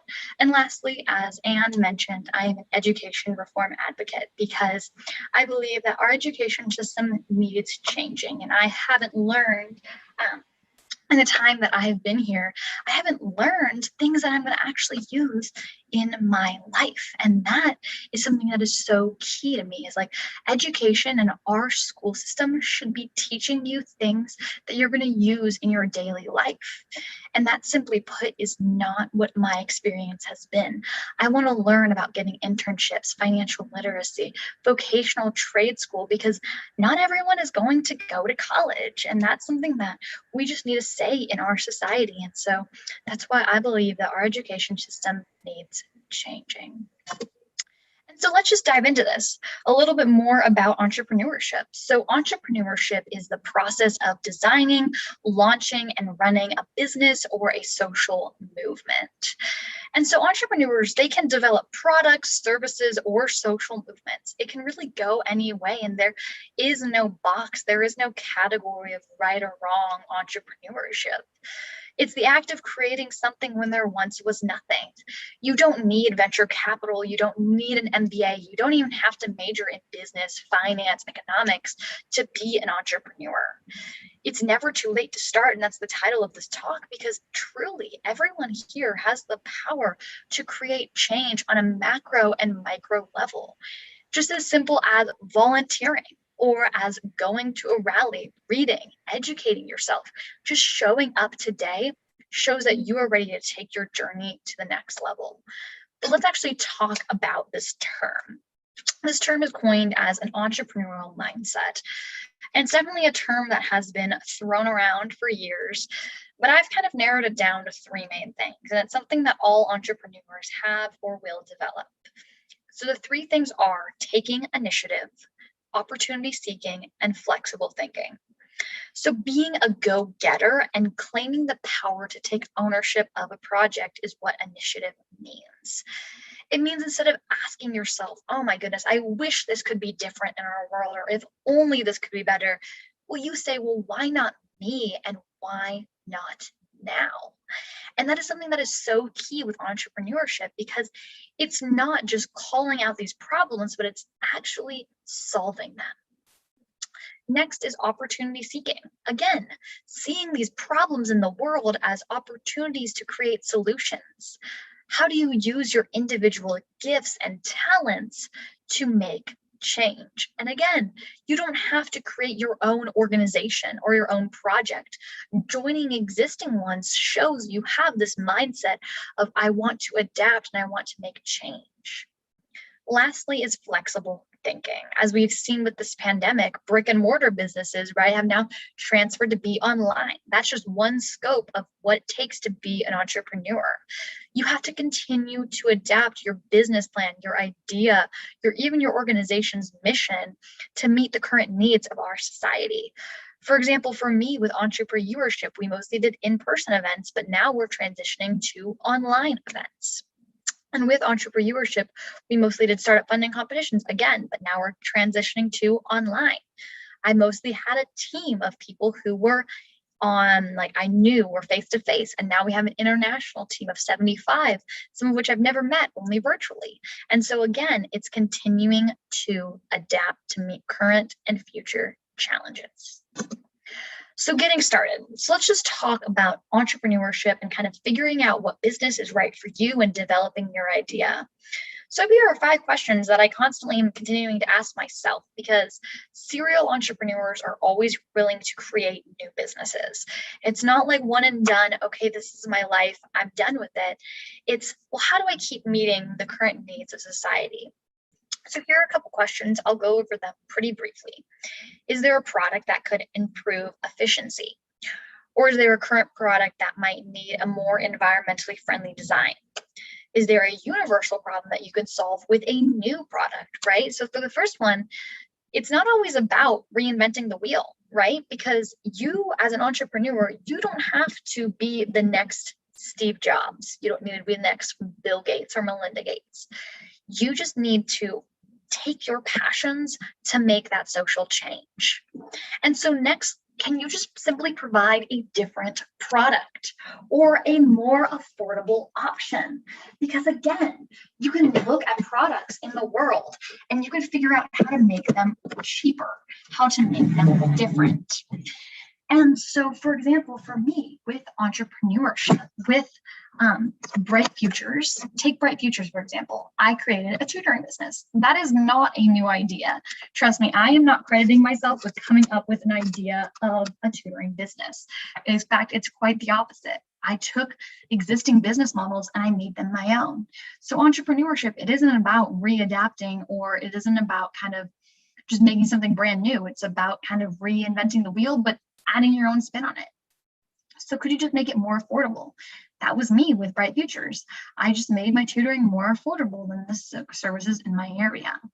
And lastly, and this is the key one, is how can you simply monetize or make money off of your gifts and your skills and your talents and your interests, right? if you're doing what you love and you get paid for it, to me, that is a win-win-win. I love working with kids. And so go figure, I started a tutoring company. And so those are kind of like the key things to think about getting started when you're taking your first step with entrepreneurship. And so if you're stuck, which I get, a lot of you here today probably have an idea of your passion projects. You kind of have maybe some interests. Maybe you don't know if you have any interests, and that's okay. That's why you're here today. That's why you're here at this conference. Well, I would take a look at the SDGs, also known as the Sustainable Development Goals. And so these are 21 goals, actually 17, used to be 21, 17 goals outlined by the United Nations for global, for sustainable development. And so many of the social problems that we face in the world are simply opportunities for the creation of business models to address these. And so together we can look for ways to align new businesses with these goals, because Gen Z, our generation, cannot afford to wait. Our problems are outnumbering our solutions. So let's give some examples. So for me, all of my businesses have an SDG focus. Take SDG 4, which you can see on your screen, is quality education. That's what Bright Futures does. We provide quality education at an affordable rate for all of our students. Take a look at SDG number 8. That is decent work and economic growth. And that's exactly what entrepreneurship does, because we are equipping all youth to have an entrepreneurial mindset through startup funding competitions, through ambassadorships. And all of these are taking their skills to the next level.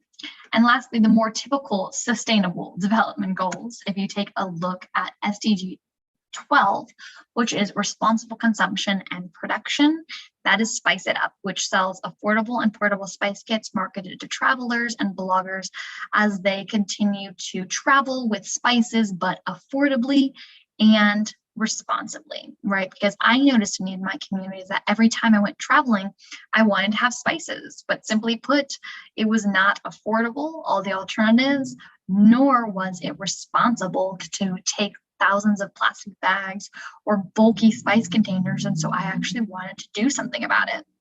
And so all of my businesses align with SDGs, but so can yours. And so an example is, take a look at number 5, gender equality.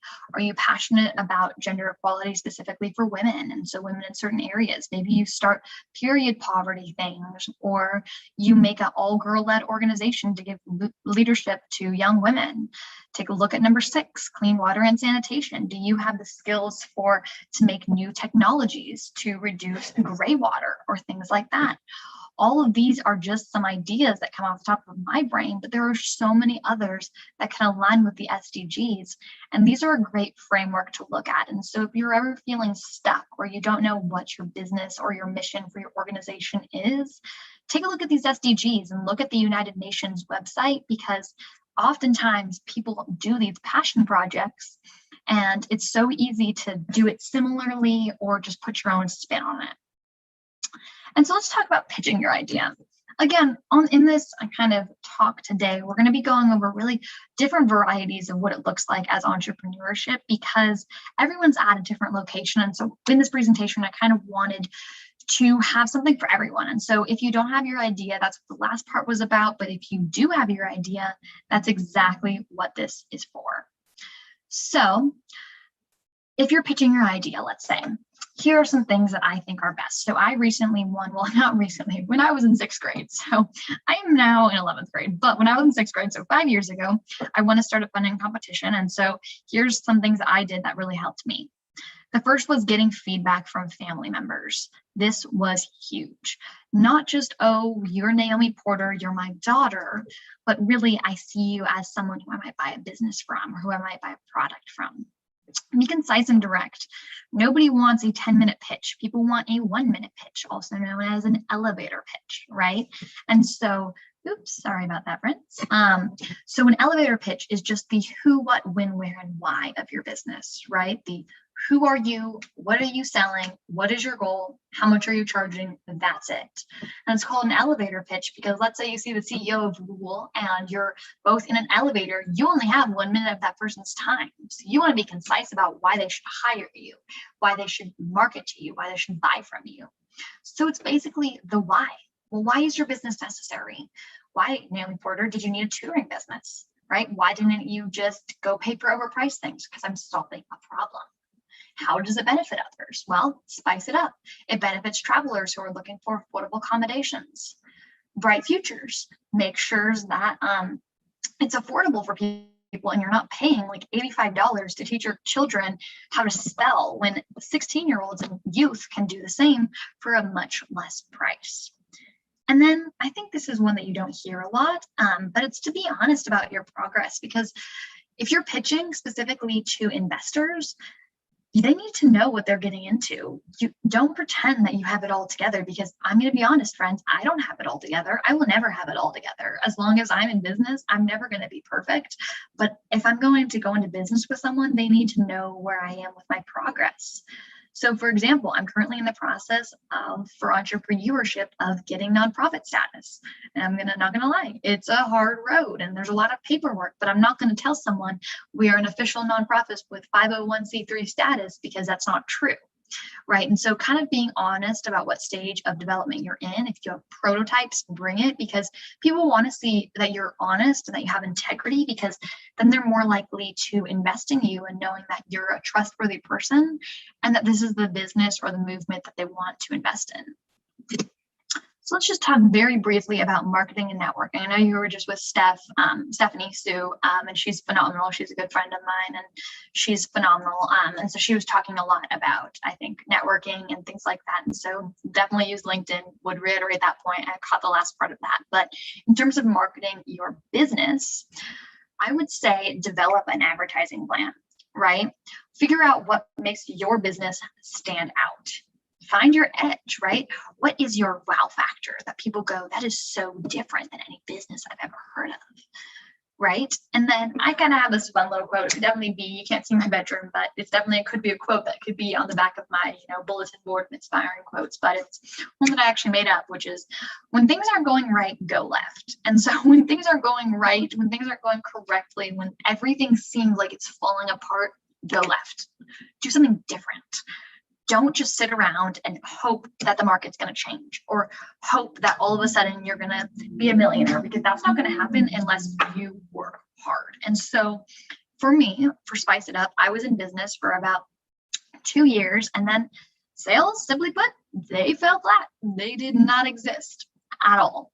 I had no sales. I had my business plan. I did everything right. I did everything that you could Google for entrepreneurship of how to start a business. I did it all, but it wasn't working. And so I sent out emails to about 50 travel bloggers asking if they could review my product. And I thought this was a good deal. I would give them a free product. They would write me a review, but I got a lot of no's. Got a lot of no responses, got a lot of, wow, that's really great. We love your initiative, but at this time we can't do an unpaid partnership. But I got that one yes. And so on the right of your screen, you can see the published review of Spice It Up in a huge travel magazine, which was actually perfect because it was my target customers. It wasn't just travel in general, but this was specifically a travel product review site. And it was a completely honest review, right? It wasn't just glowing review, it was honest. And that's how you know, again, integrity. And then lastly, don't wait to be invited, reach out. Stephanie was talking about, reaching out on LinkedIn. Totally do it. Connect with other people in your niche, right? Follow organizations, peers, and mentors, and influencers who have the same key goal as you. Constantly I'm following entrepreneur pages or inspiring pages that I just think are similar to my vision, because I can see what they're doing and go, oh my goodness, I love this aspect. I want to change this aspect. And the more you get ideas from other people, the better your organization can be. And the more you can collaborate with people. I don't see, I have a lot of partnerships with other entrepreneurial education organizations. Some of them are doing exactly what entrepreneurship does, but like entrepreneurship empowerment organizations. And I follow them, but not out of, I want to be better than them, or I want to, beat them, have more followers. No, it's like, well, we're working towards the same goal, right? We are collaborators. We're not competitors. And so with that, I have an opportunity for all of you here today. If you live in America, and if you don't, that's okay, because I will speak to you in a second. We have an opportunity through entrepreneurship for funding. So we have over $500 worth of funding available. So I will put these links in the chat in a little bit. You can also visit entrepreneurship.org, and it has all of our funding and things like that. And so we have a funding opportunity. So basically just fill out this form for your business. We're going to buy you physical products. You have a US postal address, your age is 12 to 18. And if you want funding to start your business, we are there for you. You can email us or DM us with any questions. But basically what that looks like is it's just a funding application to buy physical startup materials. So let's say you want to start a mask making business. Then if you fill out the form and you're selected as one of our winners, then you will get funding we'll actually give you the physical supplies. So you'll get fabric and elastic, and maybe you want cute bags to put them in, go for it. And then we're going to have a global funding competition in winter/fall of 2021. So stay tuned for that. And I will show you where you can stay connected with us in just a bit. So I call these the 3 Fs. These are features, follows, and funding. And so here is our Instagram account, GS Entrepreneurs. You can also check out my personal Instagram, and I will follow all of you here today. I don't believe in having more followers than following. That's not who I am. I am Naomi Porter PV. And so in both of our Instagram bios, entrepreneurship.org is where you can find all of our funding, where you can get featured, as well as join our free consulting program through our Discord channel. So if you have any questions or ideas about a business idea, we have a great group of network of mentors who are more than happy to help you out. And we are creating a global community. And so we want to follow you. We want to highlight your work and have you join our team. So taking your journey one step forward, we have ongoing ambassador applications. The application is super easy.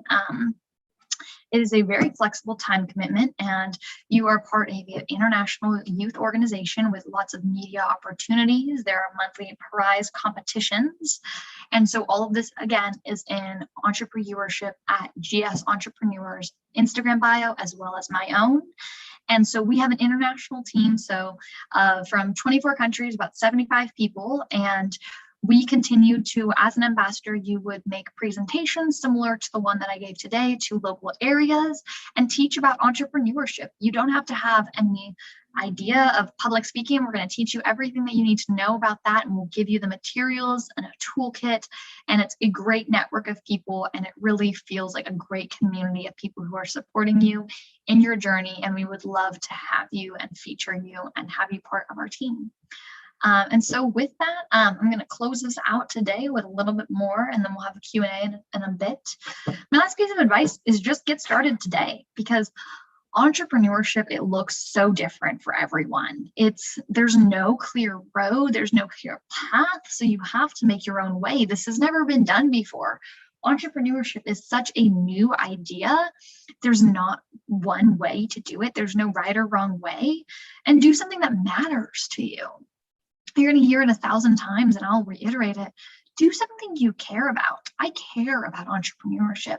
I care about the future of youth. Every one of you on this call, I want you to succeed, and I want you to become an entrepreneur, whether that looks like getting involved with entrepreneurship or just thinking differently about the world. That to me is a win. Lastly, just don't overthink the process. I mean, you're going to mess up. I messed up thousands of times. You're going to fail. Our world is set up for people to fail, and I've failed multiple times, but I'm here today simply because I have my life's work and I'm ready to make that change. And so our world is truly waiting for you and your ideas. And so think about it. Why not you, and why not now? Let's solve these problems and let's do it together. If you're passionate about entrepreneurship, join our team. We would love to have you. If you care just about making a social impact or just reshaping the way we educate youth and allocating funds to youth who want to make that change, join us. If you're interested in medicine, there are so many great opportunities out there. Any one of your passions, it is so easy to find an organization that is doing the same thing, because together we're going to make that social change, and we don't need 500 entrepreneurship clubs. We want to have that one central place, and we want you on our team. And so with that, on the last opportunities to connect with me, My name is Naomi Porter, and I'm Naomi Porter PV pretty much anywhere, everywhere. My email is naomiporterinfo@gmail.com, which is also, you can email me straight from Instagram. I am super responsive there, so please reach out if you have any questions after this that we don't get to in the Q&A, or reach out if you have a business idea. Reach out if you want to get an internship and you're like, I don't know where to look. If you have an idea for, if you want to join our core team in entrepreneurship and you go, I don't see you have a director of whatever, I'd love to join. Just yesterday, someone reached out and was like, I would like to be the director of this. And all of a sudden they got the job after an interview. Simple as that. And I'm more than happy to follow all of you, and I look forward to connecting with each of you. So with that, let's do a quick little Q&A. I think, Anne, you want to share your screen? Or I'll just ask the questions from the Q&A box. So thank you so much for talking with me today. I'm going to ask you the questions that were compiled by our volunteers from the chat. Okay. What is a typical workday like for you as CEO of 2 businesses? Oh, yeah, that is a great question. So I think a typical workday for me, well, I'll just tell you what it looks like in the summer versus what it looks like now. So in the summer, which I guess is still is summer, I'll just walk you through both. So in the summer, I normally just get up. I like to get my exercise. That's how I get thinking the best in the day. I send out some emails. I might be tutoring, I might be packing orders, but for entrepreneurship, it's a lot of onboarding and training and new ambassadors. It's reaching out to other organizations. Just today, my day looked like I woke up, I went for a walk, I volunteered with my sister's Eagle Scout project, and then I had a couple of meetings with our journalism team, as well as our core team, and a couple of interested people from Kazakhstan, and I worked on onboarding on our website, and so we just updated our website, and so it's a lot of content creation, it's a lot of reaching out to people, as well as just working and keeping finances kind of in line. And then in terms of school, I normally I'm taking a lot of less classes now with school because I want to focus on entrepreneurship. And so if that means I don't get into an Ivy League, so be it. You know, I want to go to somewhere that values me and not me taking 10 AP classes, me taking, 2 or 3. And so that's just a personal decision I've made. And I just want to continue entrepreneurship and advocacy. And then in terms of the school year, I normally present to maybe 1 or 2 places a month. I want to prioritize my time and my mental well-being. And so that's kind of what a typical day looks like for me. A lot of organization, reaching out, and communication with team members. Okay. What is your career goal? Someone said, I heard a lot of young entrepreneurs drop out of college for focusing on business. Do you still plan to go attend college? I do plan on attending college. And so a lot of people are like, okay, I know Naomi, she's going to probably make a business and she's going to do that for the rest of her life.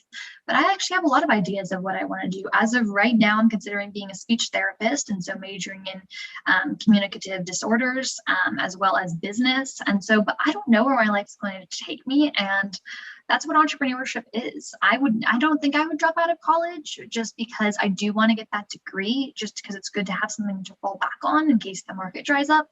But you never know, because if you have a great idea, if you have venture capital, I might drop out and I might go for it. But as of right now, I see myself double majoring in like communicative disorders or education, as well as maybe like a minor in business. That's really great. When is it worth the effort to monetize versus just put it out for free? That's a great question. And at some point you have to choose. And so for me, I have 3 ventures, right? 2 of them are for money. I monetize them. And the other one is social impact.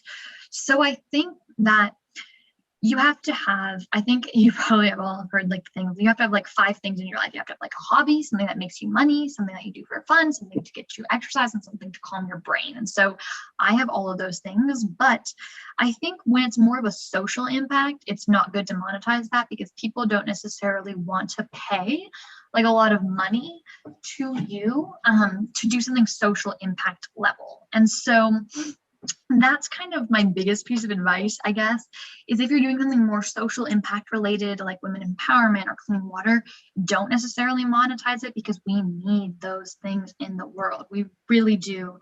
and it's hard to monetize off of social impact. You can monetize a little bit if you have a huge Instagram account, or if you post on Medium or do TikToks, but your goal shouldn't be to make money when you're working in a social impact. But if you're working more in like products or services, definitely monetize off of that.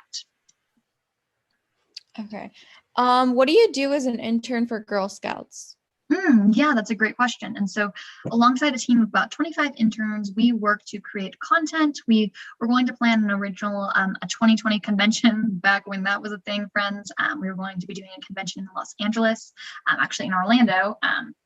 And unfortunately, with the pandemic, that was canceled. But we've created a talk show. We did recently a mental health report. My internship just finished up a couple months ago, but I still remain in close contact, throwing on virtual events and things like that. But recently, we did a research report through GSRI, Girl Scout Research Institute, on mental health. And you can find that if you're interested. It's in my bio with my personal website. Okay. Do you know any startup competitions that high schoolers can participate in to practice? Yeah, apply to the one for entrepreneurship. Definitely. It's very low stakes. We will give you feedback on your result if you get it or if you don't. And join our Discord, because we are constantly promoting opportunities there. And if you become an ambassador, you get top priority for all startup funding that we find.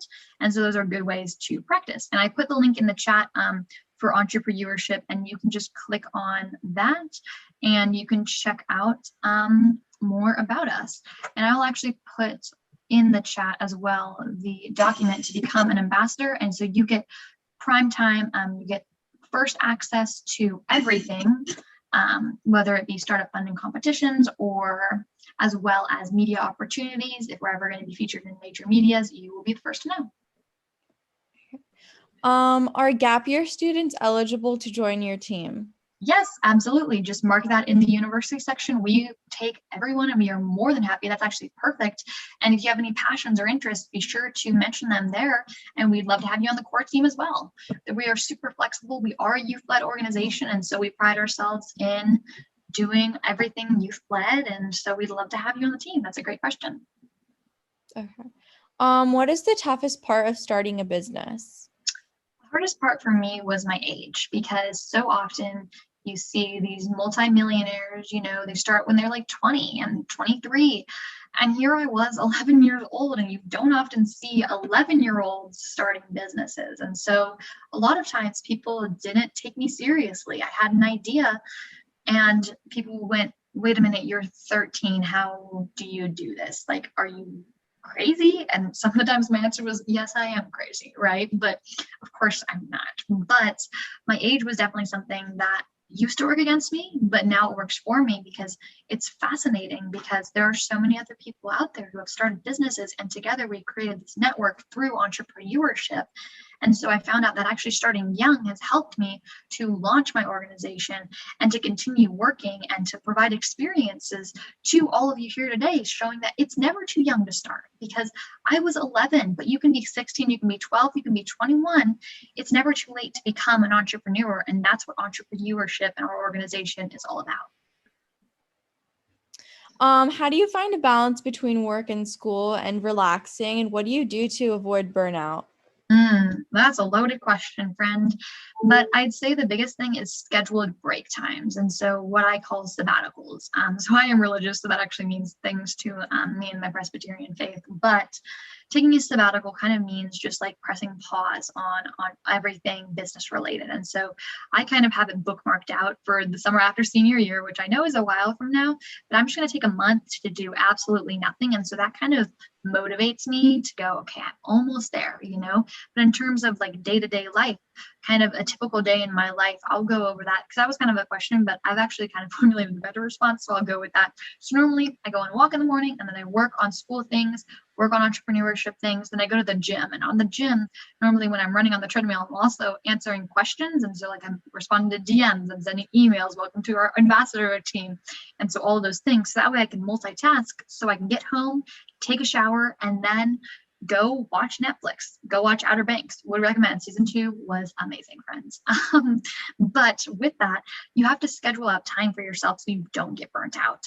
And so scheduling time, just go, I'm just going to relax today, or scheduling time to hang out with friends, people who know you as more than just, this entrepreneurship workaholic, as someone who is loved. And so being with people who you care about really rejuvenates me. And so what that looks like is going to church, volunteering. Just this week, I was a camp counselor, and being with people who validate me for who I am and not for who my accomplishments are.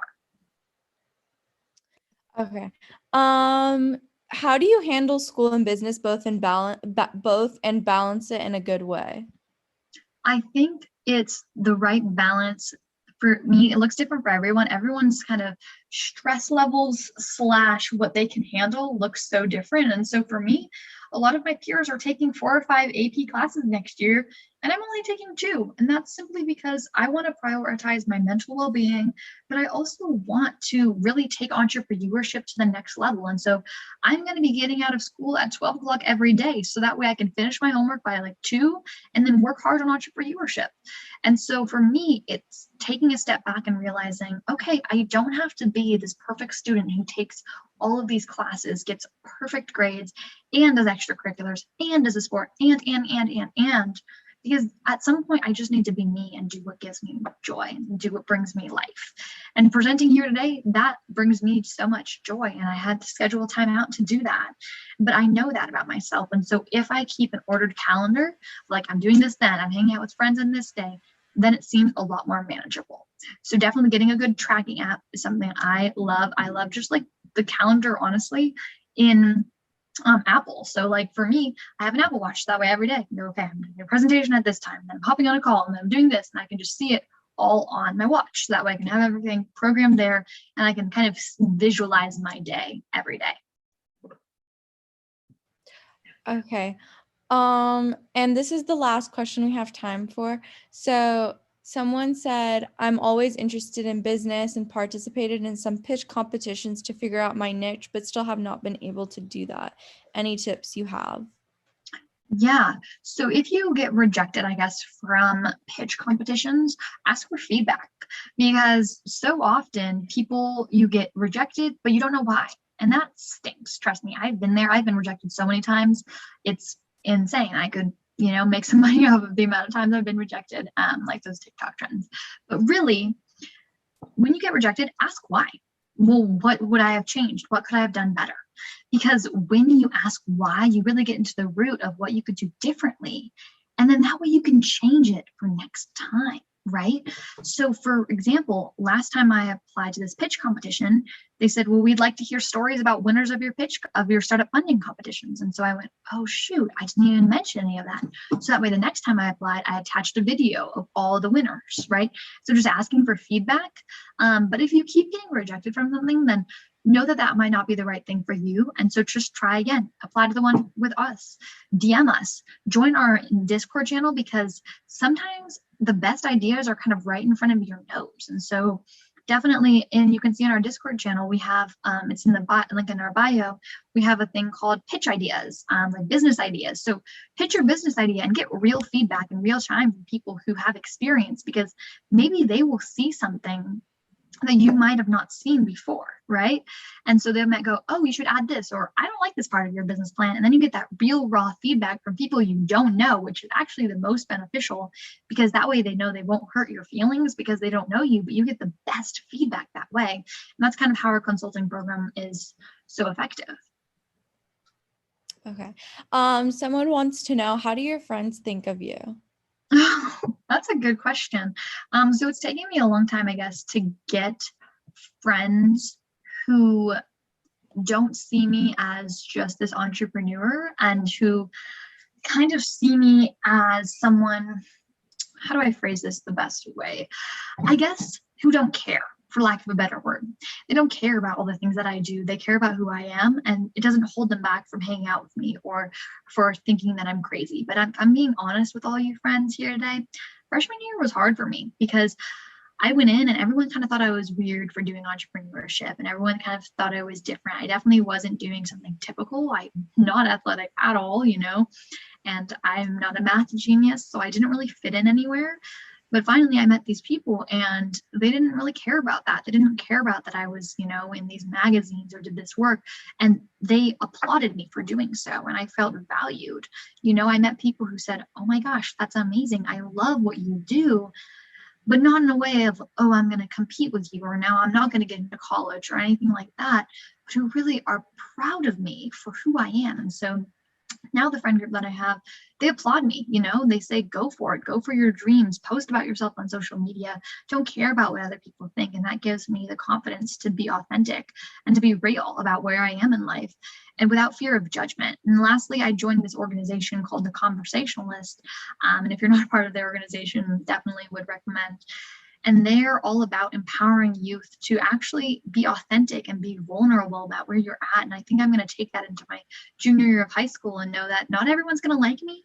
And that's okay. Like not everyone needs to like me for me to be validated and know that the work that I'm doing matters. But again, being honest, it took a while to get there. It took a while to just go, I don't care what people think about me. And not in like a self-conceited way, but in a self-confidence way. And so definitely finding people who are proud of you for your accomplishments and who don't care about the number of followers you have or don't think it's weird that you post about yourself or anything like that, who validate you for you, is something that is huge. Okay, someone wants to know what your ideal life would look like. That's a great question. So my ideal life, I guess, in 10 years, for me personally, I want to have a family. I want to be a mom. I want to be volunteering a lot at church. I'm a Presbyterian and I'm PCUSA Presbyterian. And so that is a huge part of who I am. Maybe have kids. I want to have a job where I can be super flexible. And then in terms of the world, dream ideal life would be different pathways for entrepreneurship and different pathways on the secondary level. If people are interested in business, there's a road for them. They don't have to take thousands of AP classes to be considered validated. And so kind of changing up our traditional education system is an ideal life for me. So that way, when my kids grow up, if they're interested in, being a blacksmith or having vocational trades, that's validated. Not everyone needs to go to college or take calculus or IB level classes to know that they're valuable and worthwhile and that their impact on the world can still be substantial without that college degree. All right. Someone wants to know if you have any tips for marketing a product, like social media marketing, paid ads, like what would you recommend? Yeah. That's a great question. I think it depends. So for me with Bright Futures, it was mostly word of mouth things. Because I knew you got to figure out where your clientele is and go there. So for example, are a lot of people on Facebook groups? Then be on Facebook. Are a lot of people on Instagram? Go to Instagram. Is your target market not on social media at all? Is it best to put flyers around the neighborhood? Do that, So it just all kind of depends on what you think is best and kind of where your target market is, and you meet them where they are. Someone says, I have my business idea. My aim is to provide job opportunities to widow and unprivileged women in my country, but they don't know how to get started from scratch. Can they connect with you to discuss further? Absolutely. The best way to connect with me is through our Discord channel. And so I'm very responsive on there. And you can also get feedback from a bunch of other people. Don't just take my opinion, take everyone's. So in our little, you can check out our Discord channel. It's the link in our bio. I also put it in the chat, but for those of you who are streaming virtually, it's just entrepreneurship.org. And so in our there's like a little room, which is called business ideas. And so you can just pitch your idea there and we will help you and we'll help you get started. That's great. So someone says, life is hard. How would you handle the stress? Any suggestions? Life is hard. I completely agree. The best thing to do is to spend quality time with people. Disconnect to reconnect, The people who love you the most are sometimes the less obvious ones. And so how I de-stress is I go with my family. We go on walks. We go, we go to our church. My church is where I feel the most valued. It's where I feel the most authentic. It's where I can speak without fear of judgment. The second thing I do is just watch some Netflix. That's super, super simple. And de-stressing is not always about, being in a bathrobe with like rose water and, being in a hot tub and listening to jazz music. That's one way to do it. And if that works for you, you do you. But for me, it's just unplugging, but in a way of reading a book or just watching some Netflix. But all of those things are just different ways to kind of de-stress and just think about something other than whatever's stressing you out, whether that be a test or a deadline. Just mark some time, even just 10-20 minutes, that you can just breathe and just go, okay, say some affirmations like, I am confident, I am kind, people respect me, people love me, I have a future, there is someone out there for me, and I am loved, and I am cherished, I am valuable, I am who I am.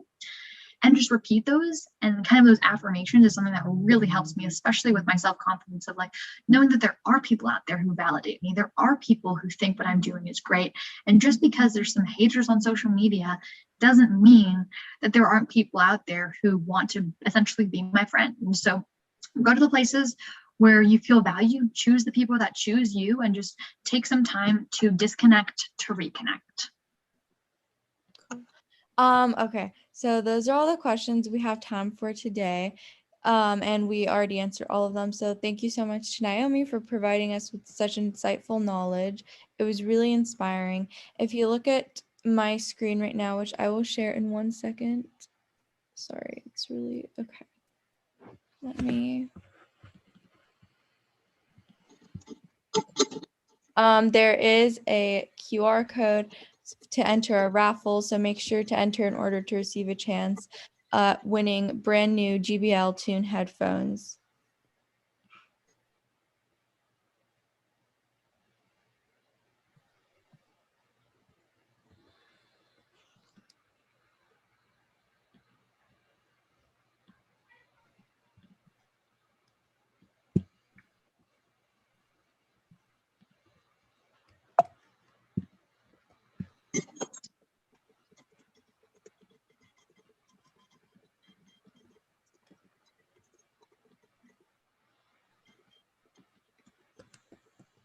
And the link is in the chat as well.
All right, I'll give 2 more minutes just for everyone else to respond because I know there are a couple people who haven't yet.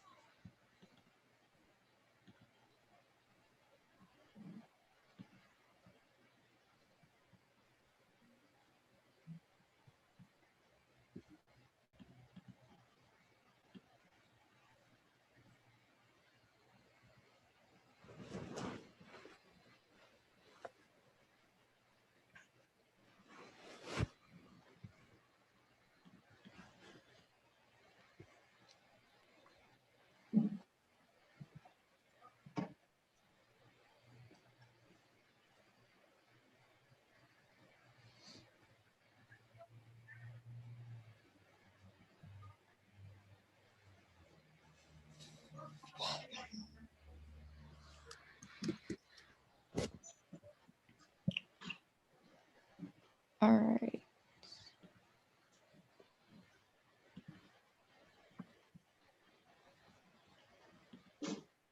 One more minute till the thingy closes.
All right, so we appear to have 22 responses. So Naomi, if you want, go ahead and choose a number between 1 to 22. Okay, number 10. Okay. Thank you. So thank you so much for the talk, Naomi.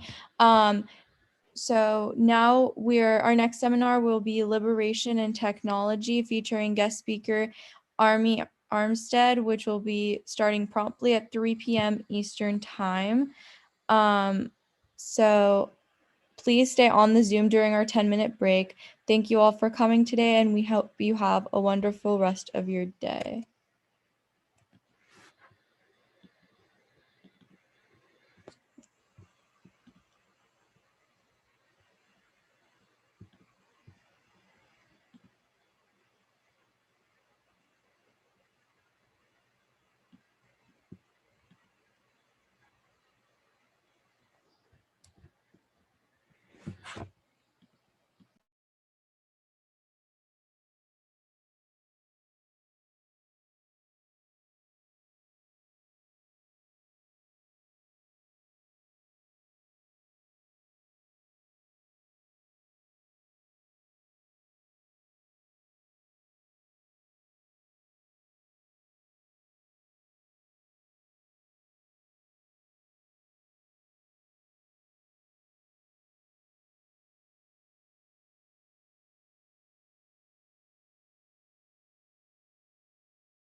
Hi, everyone. My name is Sarah Suresh, and I am an ambassador for the Inspiring Role Model Conference. It is my honor to welcome you to our fourth event of the day, Technology and Liberation, featuring guest speaker Army Armstead. The IRM conference is hosted by Michigan Youth Empowerment Foundation, a 501c3 dedicating to promoting STEM education and supporting K-12 students so they can thrive in our new technological world. You can check out our other seminars at www.myebeat.com/IRM-event/ and our website at www.myebeat.com, which are both listed on the screen. Additionally, we would like to give out a quick shout out to our partners and sponsors, for none of these events will be possible without them. Their work has truly allowed this conference to prosper and make an even greater impact on the world. We are very honored to host this seminar with Army Armstead as our guest. Today, Army will share his journey in the tech industry and work with his organization, Emergent Works. If you have any questions while I speak, feel free to send them to the Q&A function here on Zoom. Remember to stay until the end of the seminar to enter a raffle that we are hosting. Let me get started by giving a brief introduction of our guest speaker.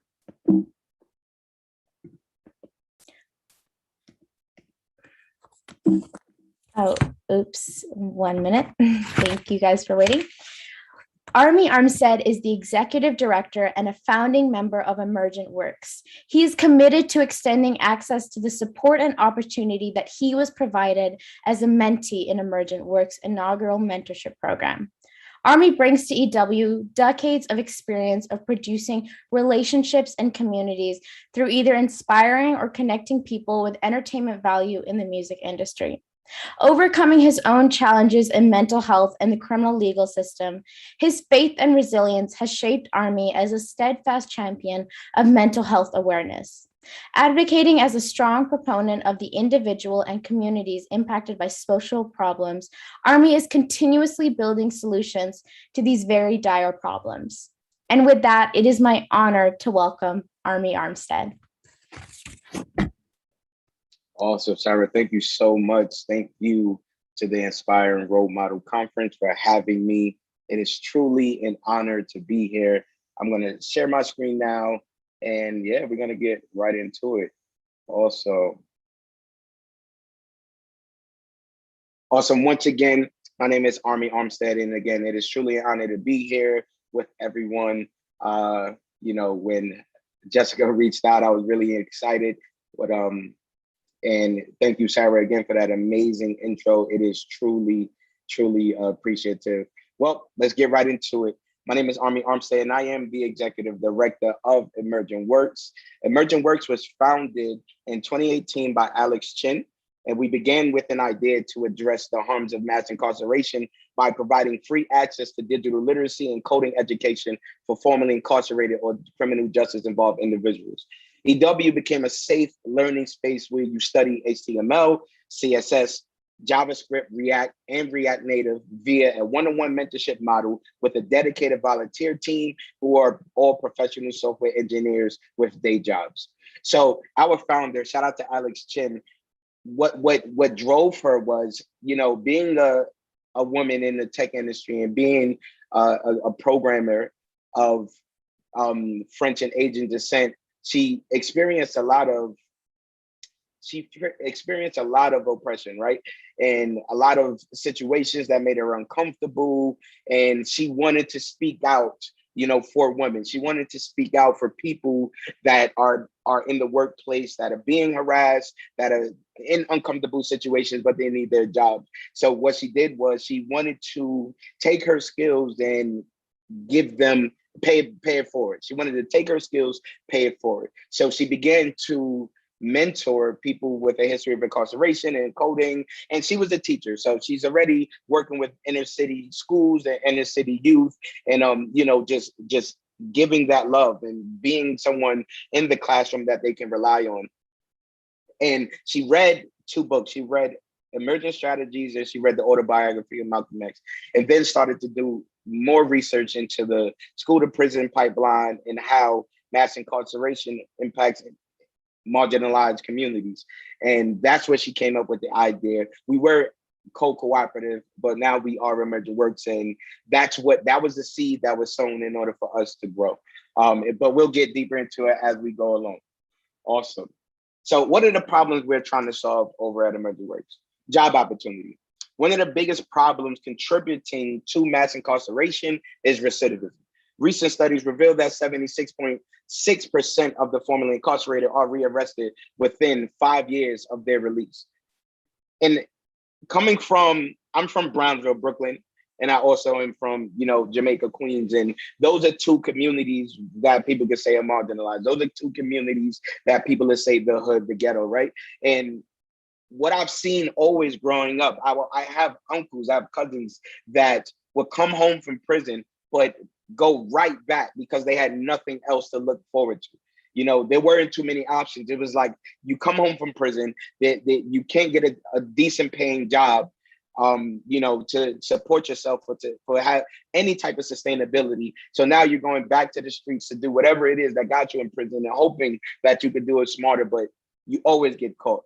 And that cycle is just running rapid, throughout the whole country. And it really does contribute to a problem. But if we have more opportunities for jobs for the people with talent, and stop looking at people's backgrounds and judging people's, past decisions or past circumstances and situations, then we could have more diversity and inclusion. And that's the second point. That's the second problem that we're trying to solve. We have hopes to interrupt the prison cycle by creating pathways into high paying jobs in technology for formerly incarcerated people. And that's really the end all be all. That's the goal. How do we go from these communities that are affected by poverty and recidivism? What is the solution? What do we do there? If you give people the opportunity, if you give people the jobs, then that's how we create that pipeline. That's how we create. That's how we close that wealth gap.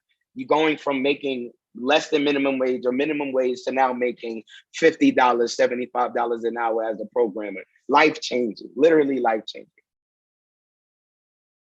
So a bit more about myself. Just like Sarah said, I have a background in music and ministry. I've spent my whole life as a performer. I spent my whole life on the stage. I've had some success on Hot 97, BT. I've had some success internationally, toured Australia, New Zealand, Singapore, Hungary, Czech Republic. I've had an opportunity to leave my neighborhood and circumstances and, meet people where they are. And the number one thing that I realized was that all of us are going through a lot of the same struggles. I would go to Australia, and if you didn't know, like Australia, the whole country started as a prison. It started as a prison, right? So like it already got this, sometimes it can feel like this deep, dark grim. That's how people explain it, but nah, it's a beautiful place. And like I would go to Australia and go into the prisons and teach young people how to write music. And that's what really drove me, because I realized that, it wasn't about just being a rapper. It wasn't just about, being this awesome lyricist and touring the world and, trying to live this lifestyle of sustainability through music. It was about being able to give back. It was about meeting people where they were and showing them that there is freedom in their pain. There is freedom in their writing. And I loved it. I had the opportunity to live in Australia. I lived in these places, and, just in being a minister at that time in my life, like it allowed me to just share hope, just, spread love. And like one principle that I live on is people don't really care how much you know until they know how much you care. And that's the thing, like to meet people where they are, no matter their circumstances, no matter their past, because none of us are the sum total of our decisions, right? And it's just an amazing experience. So what happened was, I came home from Australia, but I fell on hard times and I found my place in like this deep, dark depression. And just being outside and hanging around with the wrong crowd, you find yourself, in situations that you really have no business being in. And like, after my mother passed away, it really led me down like this crazy dark road. And one day I was looking for something to do. I was looking for a program, and I got an email about co-cooperative, and I said, hey, you know what? Let me go learn some coding skills so I could charge my rapper friends to make some money, because the minimum wage stuff just wasn't cutting it for me. You know what I mean? Like you busting it behind for minimum wage, but then, all of the rent and all of the, the car notes and everything start backing up. So I go to this class, and it's in Harlem, New York, at the Living Redemption Youth Hub. I love those guys. And I walk up the stairs and I go into this classroom of all of these strangers. Like I'm in this place. All I know is that majority of this class has a history of incarceration or their justice involved. And the thing about working with people with a history of incarceration, people always have these negative preconceptions about them. When any type of person goes to jail, people go to jail for the smallest things. People go to jail for things they don't even do. Like people get arrested for things all the time that, are wrong. And, that's just a society we live in, because now we have the society that puts a weight on what's right and wrong, that where sometimes like there's this gray area. And, I went to this class, and what Alex Chin did was the sharing circle. And the sharing circle was so powerful because I had an opportunity to just be myself and let people know who I am, my interest and, my passions, and that transition into the coding. So like there was 20 mentees in this class showing up every week. We were getting catered food. We were getting Metro cards, and that's really helpful coming from New York City, especially in the time of my life that I was in. I applied for 195 jobs at that time of my life, and I got 195 no's. So it was a really, really tough time for me to even just get to this class to learn code. But I wanted to do it. There's just I just have this mindset, I have to reach my goals. No matter what, my decisions have to be shaped around my goals, because that's how I'll get to success. And success may not look like what the world depicts it. Success may not look like what we grew up imagining, but success for you, when you really understand what success is for you, some of the goals that you want to reach, then you start making those decisions to get there. And I knew that attending this coding class was one of them. So I would go to the class, and one day I told Alex, I said, hey, I can't come. I can't come. If I come to this class today, I'm not eating.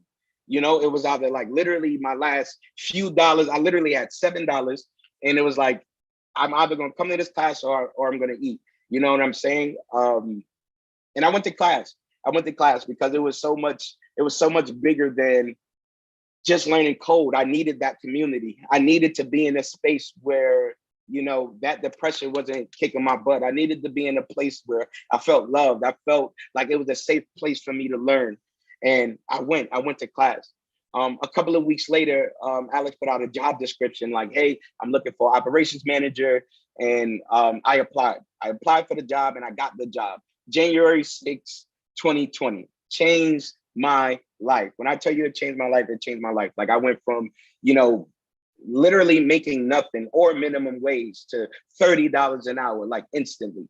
And that just doubling, like really helped me a lot in life, just as a man, just focusing on some of the financial goals that I had. And it just made me go to work and it made me want to go harder. So now I'm working for this startup tech company as the first and only employee and the operations manager.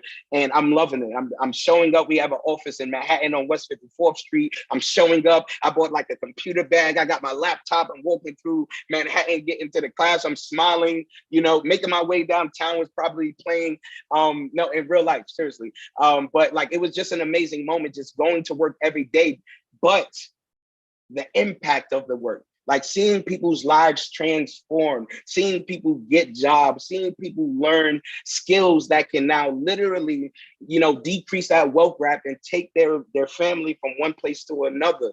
And like, that's what I'm big on. I'm big on legacy, right? So, you know, I ended up, you know, as the operations manager, and COVID hit. And COVID hit 3 months into this amazing new job. So, you know, we had to go to the drawing board and figure out what we were going to do. And I had the opportunity to design and come up with our virtual one-on-one mentorship program. You know, we'll get to that in a couple of slides, but, you know, I just wanted to share a bit of my journey of how I got to this place. And, you know, I worked as an operations manager for a year, and you know, the team went through a hard time. You know, when it comes to mental health, I always urge people to do what is best for you. Like if you need to speak to a therapist, you should. And like, that's something that I did, and I took pride in. And, you know, that's what happened to the rest of the team. And I had to step up and it was only a team of 3, but our 2 founders stepped down, and I had to step up as the executive director with no pay, but I wanted to do it because I saw lives changing. And that's when everything started, right? So what solutions are we offering to the problems? In 3 years, Emerging Works has grown into an organization with a triannual mentorship program and a software development agency that provides the opportunities for formerly incarcerated people to work as apprentices under senior software engineers. The EW program also works to inform tech industry professionals about the causes and consequences of mass incarceration, engaging their commitment to becoming change agents towards fair hiring practices and increasing diversity and inclusion in the tech industry. It is really important for people to understand that you have to look beyond people's past transgressions and deal with the person you're dealing with now. People want and need these opportunities. They need these opportunities in order to get to a place where they can just rebuild their life. We have to make the playing field fair. You know, and that's how we do it, by providing these opportunities. Our mentorship program serves as a gateway to careers in software engineering by providing mentees with access and exposure to a supportive community of learners and professionals, educational resources, and professional networks of industry-leading technologists. So we have our virtual one-on-one mentorship program, which is nationwide now. And what happens is we get mentees that apply, and our mentees consist of different people. So we have people that are formerly incarcerated. We have people that are just as involved. They may have been on probation. We have people that, you know, had family members that were formerly incarcerated, because being a friend or a family member to someone that has to serve time, like, you understand that you carry that burden with them. There's food packages, there's stamps, there's mail, there's phone calls, there's so many things. And then it's just connecting with them and making sure their well-being is taken care of, because the prison system is really a rough system. It is really a traumatizing time for people.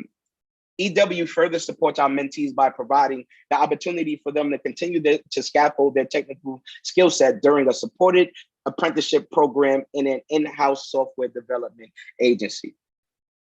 Awesome. So With our one-on-one mentorship program, what happens is you apply to become a mentee, and then we pair you with an industry professional programmer, either from Google or Uber, Facebook, Netflix, Bandcamp, all different amazing programs. And for a course of 16 weeks, you go through digital literacy, HTML, CSS, JavaScript, React, and we have a curriculum to support you along the way. The goal is we are the first step for citizens re-entering into society that want to catch up on digital literacy and or learn how to code. And that's important because some of our community mentees, I'll tell you about Rosalind. Rosalind served 39 years in prison, a queen, a true queen. She came home from prison a couple of years ago. And the thing that she said to us when she applied to become a mentee in her interview was like, I just want to catch up. I want to catch up with technology. I want to make sure that I'm in a place where I have the skills to be able to, build my resume and apply for jobs in the new virtual age. And we love that. That's what we love. But we also have mentees that are pursuing like full-time programming positions. And so that we help them build these passion projects that reflect what they love, and also just to scale out their skills in their resume so that they can, aim for those boot camps and aim for those jobs that they're going for. On our agency side, what we do is we take client projects and we have a senior team lead and we have an apprentice, which is a more skilled mentee, and we pair them on a client project so that our apprentice can get that client experience, like understanding how to wireframe and understand how to write user stories so that this app or site can be built efficiently. I love it. I really love it. So like between those two programs, we essentially are creating a pipeline. And we're in talks with some amazing agencies, the Chan Zuckerberg Initiative, to close out on a grant to become an agency to build their bail fund app for over 2 years. So like at the end of this year, we'll be a full-time agency with a full team of like 6 apprentices working alongside 6 senior engineers in this, and scaling out this amazing apprenticeship model so that other industries can adapt this model, because diversity and inclusion is a way to improve productivity, right? So we get to entrepreneur and team building, right? Providing the opportunity for mentees to gain real work experience in the development of technology. That's really the goal, because it's hard to get into the tech industry. It is. It can be tough because there's multiple interviews. And I've even met mentors that have the experience and skill that still got to do the due diligence to get the positions that they really want and fighting for. But we love it because during the apprenticeship, they complete EW's holistic programmatic model of providing the exposure, support, and access to opportunities necessary for returning citizens to forge successful pathways into sustainable careers as software engineers and technologists. I love it. I love it. One of my biggest things is like the people who are targeted by technology and the people who consume technology the most, we should be the ones building it. We should be the ones building it, because at some point, when will the marginalized communities' voices be heard?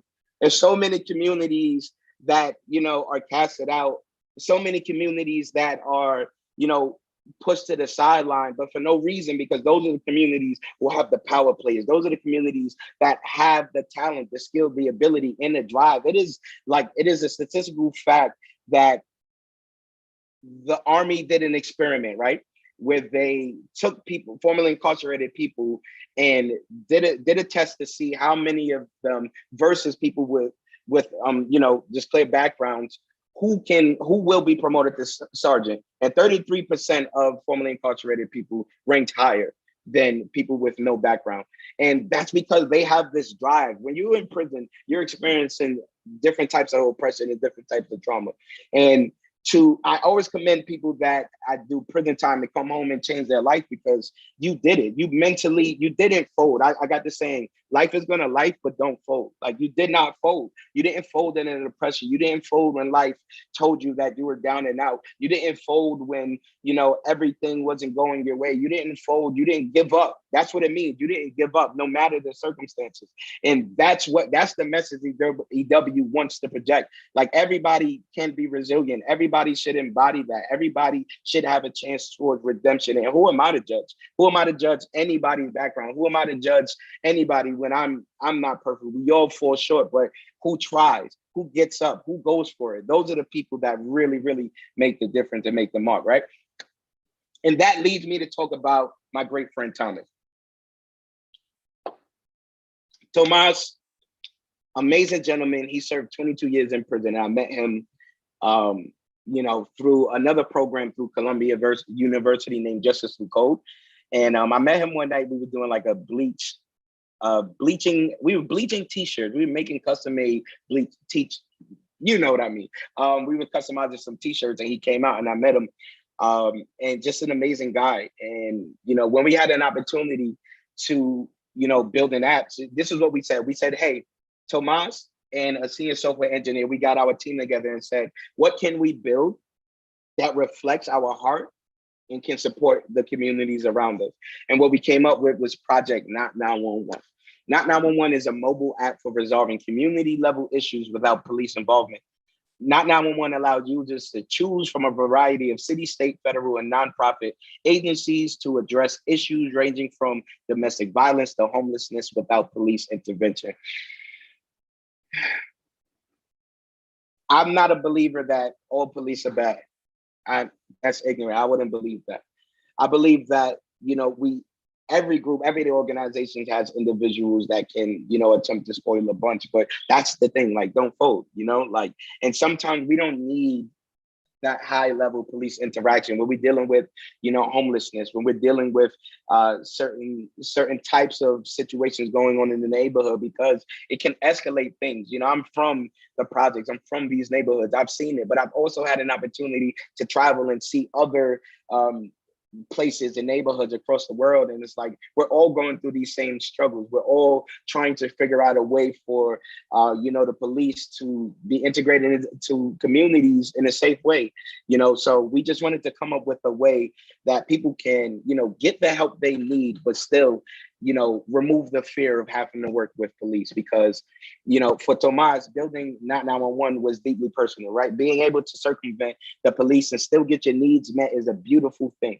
The first thing that comes to mind is a person on parole. If they would fall off a bike and need assistance and call an ambulance, the police would come, and that they could have their parole violated for police contact. It's literally that simple, you know. And one of the things I realized, like, the client project that we're working on right now, we're working with this organization called the Baltimore Action Legal Team.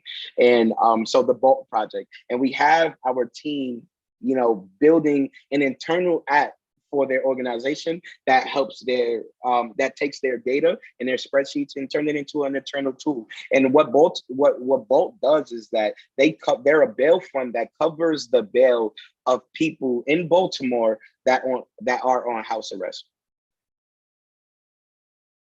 I had no idea that when you're on house arrest, you have to pay $20 a day. But you're on house arrest. You can't get a job.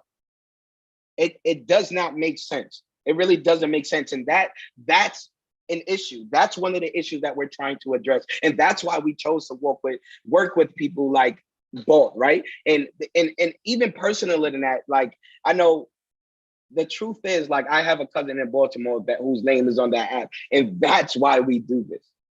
Like, how can I indirectly help? How can, you know, the work that Emerging Works do, you know, chip away at that school and prison pipeline, chip away at the oppression and this plan for mass incarceration? That's why we're here. And that's why there's liberation in technology, because when you create these pipelines, when you create these pathways and show people like, hey, you can take these skills and go into marketing, you can take these skills and go into IT, advertisement, you can take these skills and become a data analysis. Like, these are the pathways you can take. Don't let people tell you no.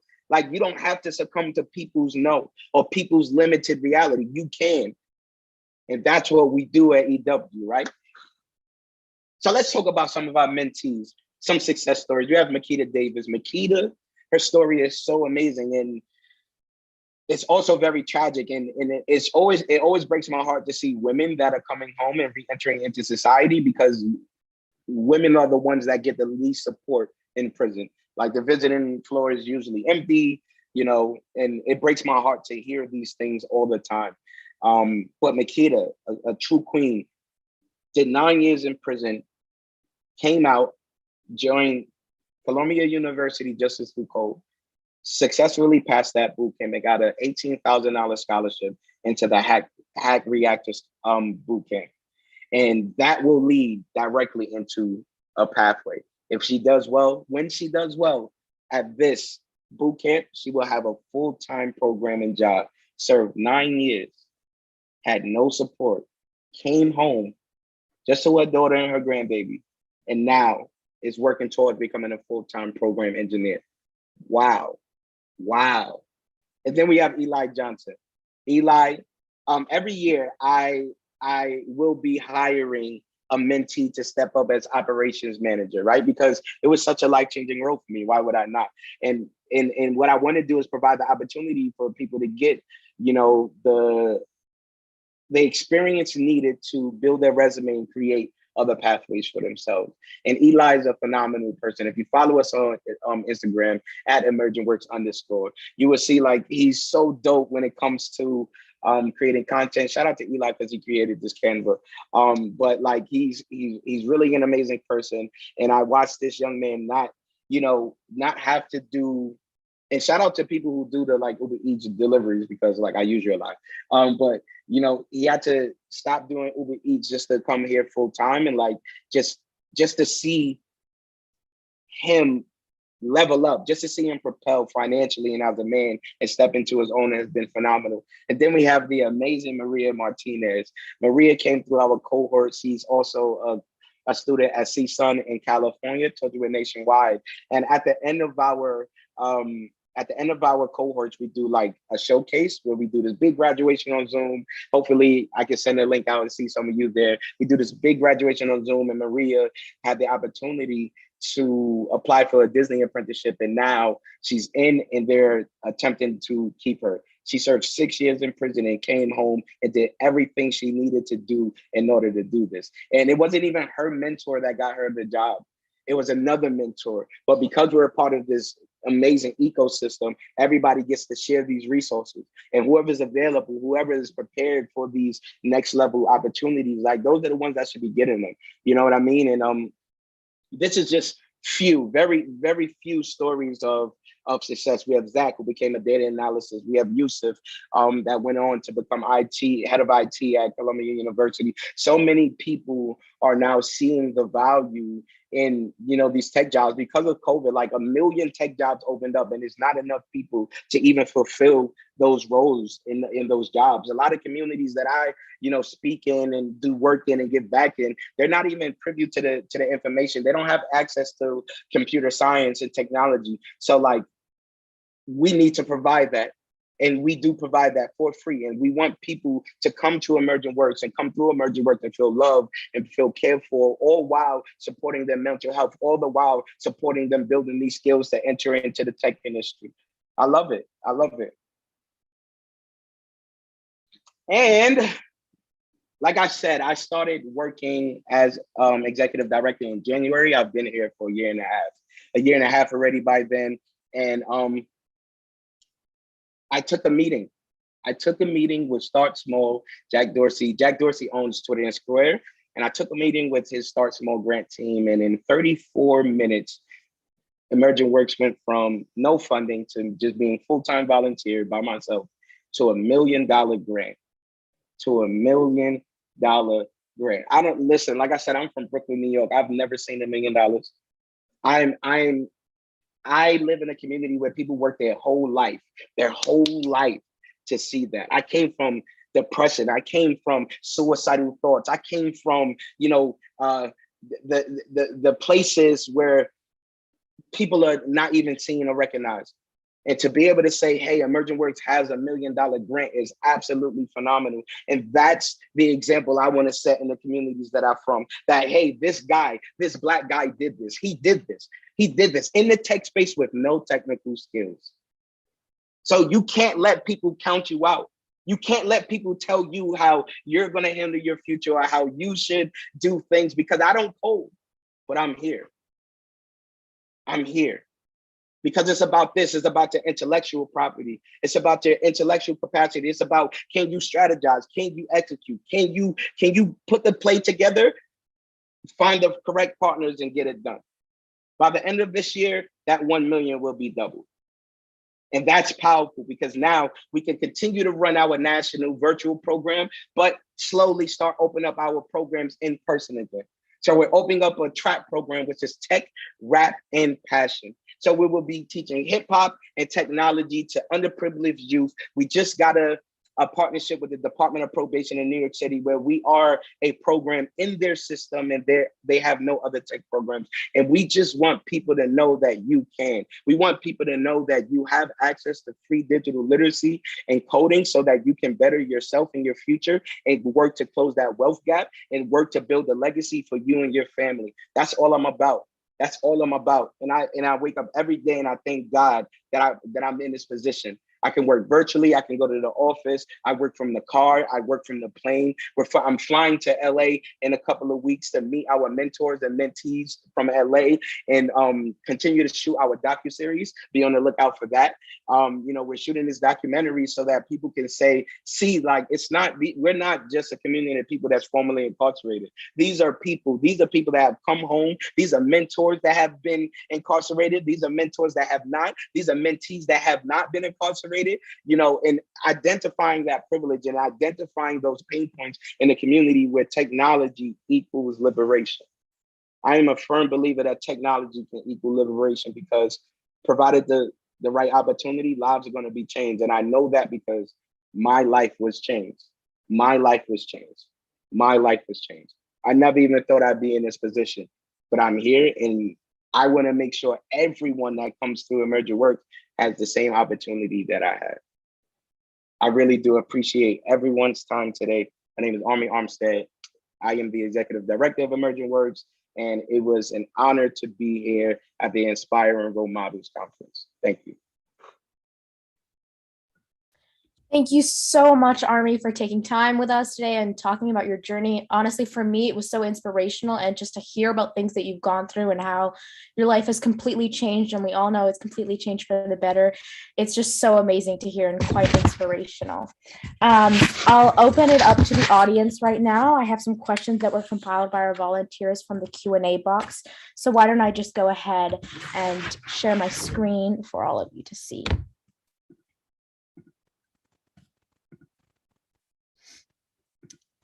All right, Army, the first question that we have is, what is your typical workday like? I wake up and drop my lady off to work. I wake up at 6 a.m. every day. Just get my thoughts together, drop her to work. Then I go exercise and play basketball. I do not play basketball, but I try to go and just work up a sweat. I then go to the office, 10 a.m. That's stand up, meet with the team. We go over what we're going through for the week, 2 things we worked on, 2 things that we need to focus on this week. And then I dive in. I usually have 4 to 5 meetings per day. I am the epitome of Zoom fatigue. That is amazing and wonderful. It's really informative. All right, the next question is written by Ella. What is your favorite place you visited when you were performing?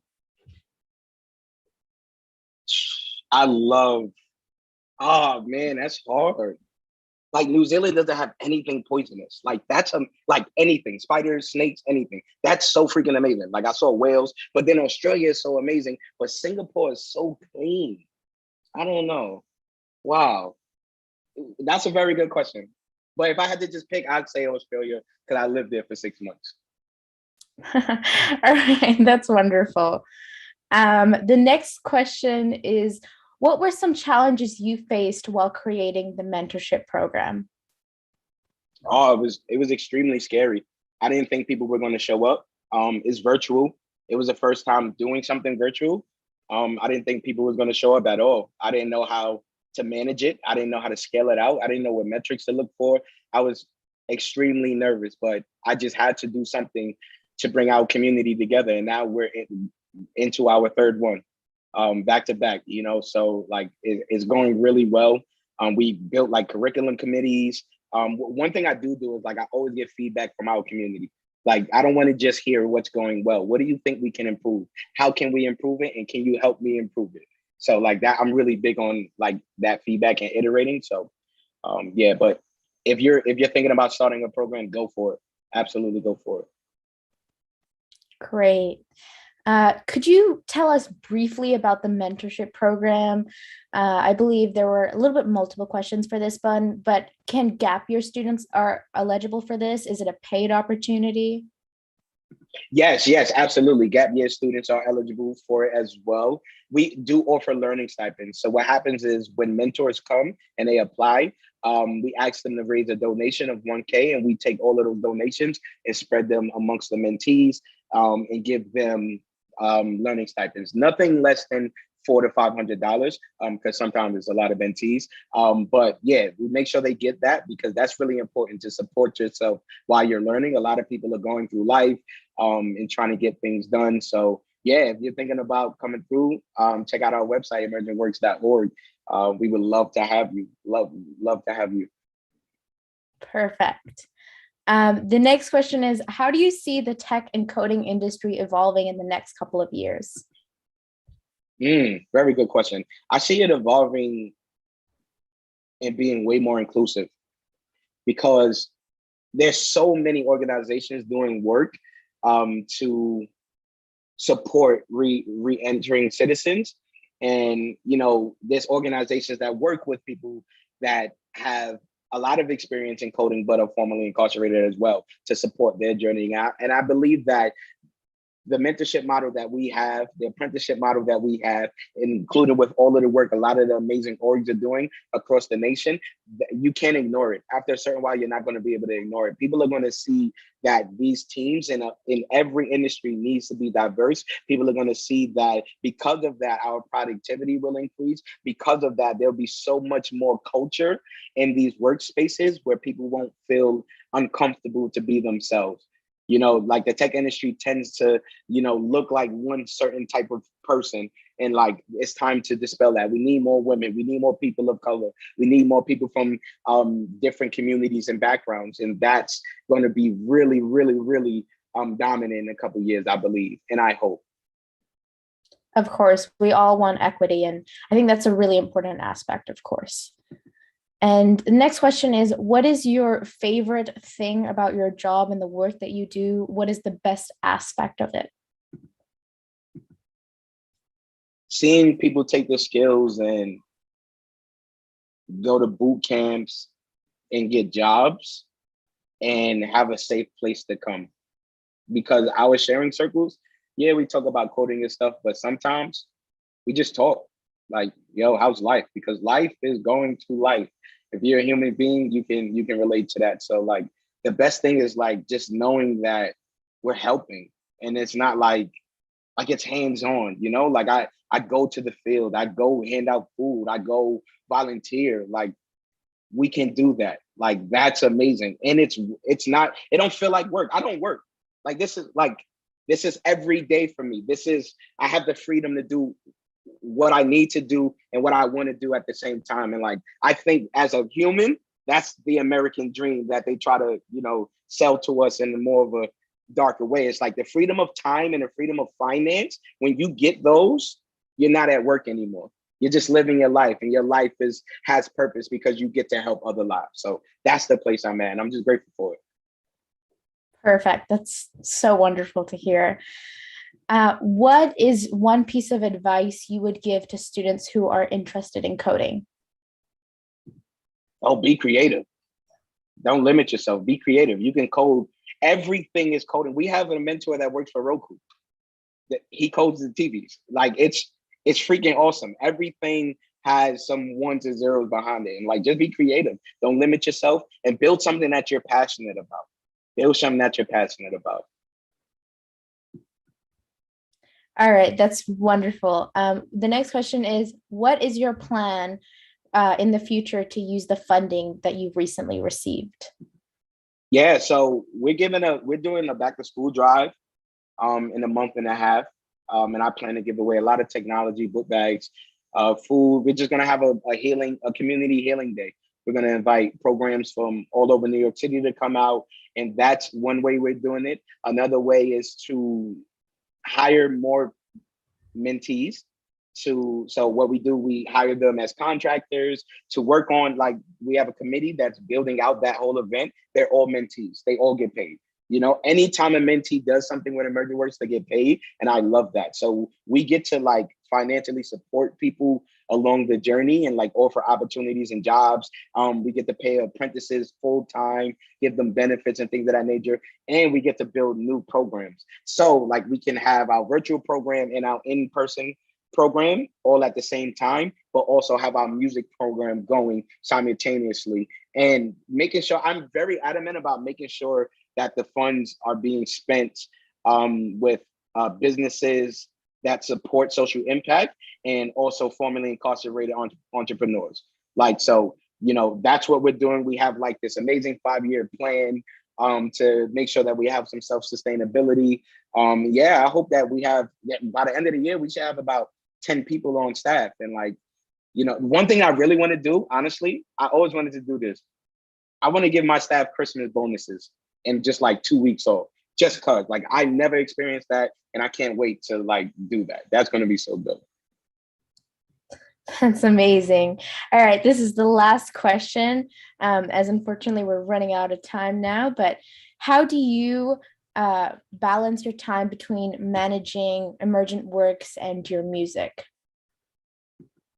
One thing I realized is that I don't have time. You may realize that as you continue to track out your goals, I have to use my time wisely, and I'm big on rest.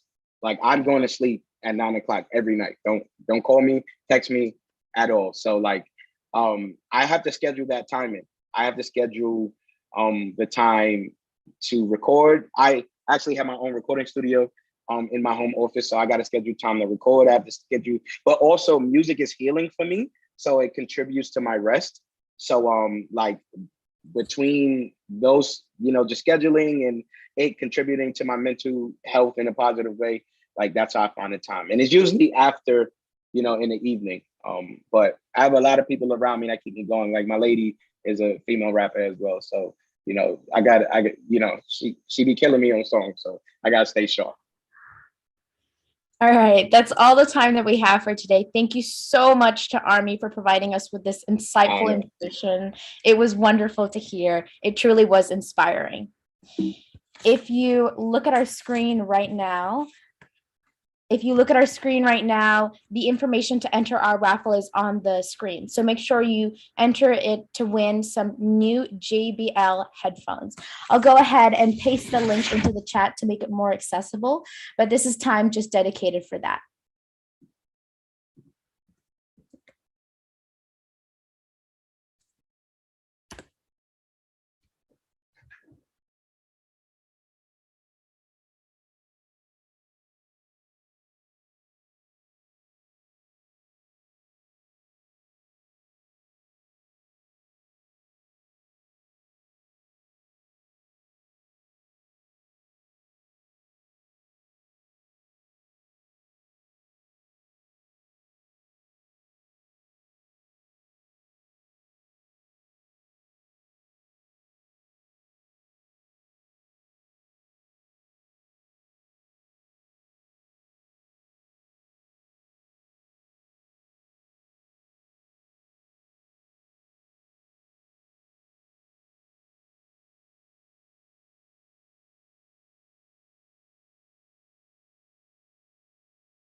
All right, our lucky winner has been chosen. To find out if you won, make sure to come to our closing ceremony at 4 o'clock to 5 o'clock p.m. Eastern Time or 1 o'clock p.m. Pacific Time. Our next seminar will be Danielle Boyer with her talk, STEAM Connections, Tech for Social Change, which will be starting promptly at 4 p.m. Eastern Time or 1 p.m. Pacific Time. So be sure to stick around for that.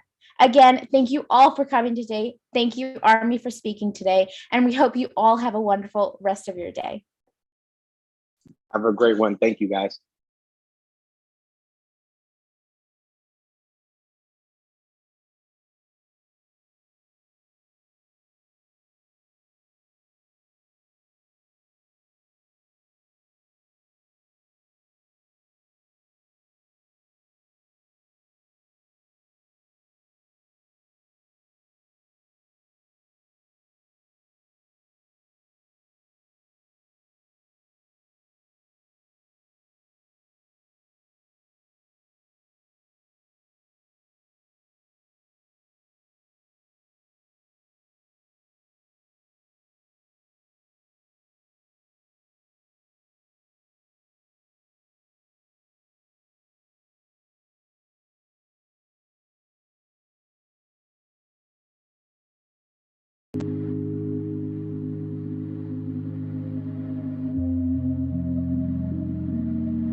All right, hi guys. My name is Neil and I'm the representative of Hope Humanities, a partner organization. Welcome to STEAM Connections Tech for Social Change from the Inspiring Role Models Conference. The IRM conference is hosted by the Michigan Youth Empowerment Foundation in partnership with many impactful organizations. For instance, Hope Humanities provides a platform for high school writers to receive recognition for their work. To date, we have received thousands of submissions across 6 issues. If you're interested in submitting something, whether it be research paper or visual artwork, head to hopehumanities.com to learn more. That's hopehumanities.org. We would like to give a quick shout out to all of our conference partners and sponsors, without whom none of these events would be possible. Everyone's diligence has allowed this conference to prosper and make an even greater impact on our communities and beyond. We're very honored to host a seminar with Danielle Boyer as our guest. Today, we're going to be exploring technology and social change. If you have any questions during the talk, feel free to send them using the Q&A function here on Zoom. And a quick reminder to stay until the end of the seminar to enter the conference raffle. Without further ado, allow me to introduce Danielle. Danielle Boyer is an award-winning Indigenous robotics inventor, author, and activist who has been teaching kids since she was 10 years old. By empowering underserved youth with technical skills, Danielle is helping them take back power in their lives, paving the way for a more sustainable, diverse, and innovative future. Hear from youth robotics inventor and nonprofit leader Danielle Boyer and learn how her grassroots approach to science and technology education through accessible robotics solutions benefits and uplifts her communities.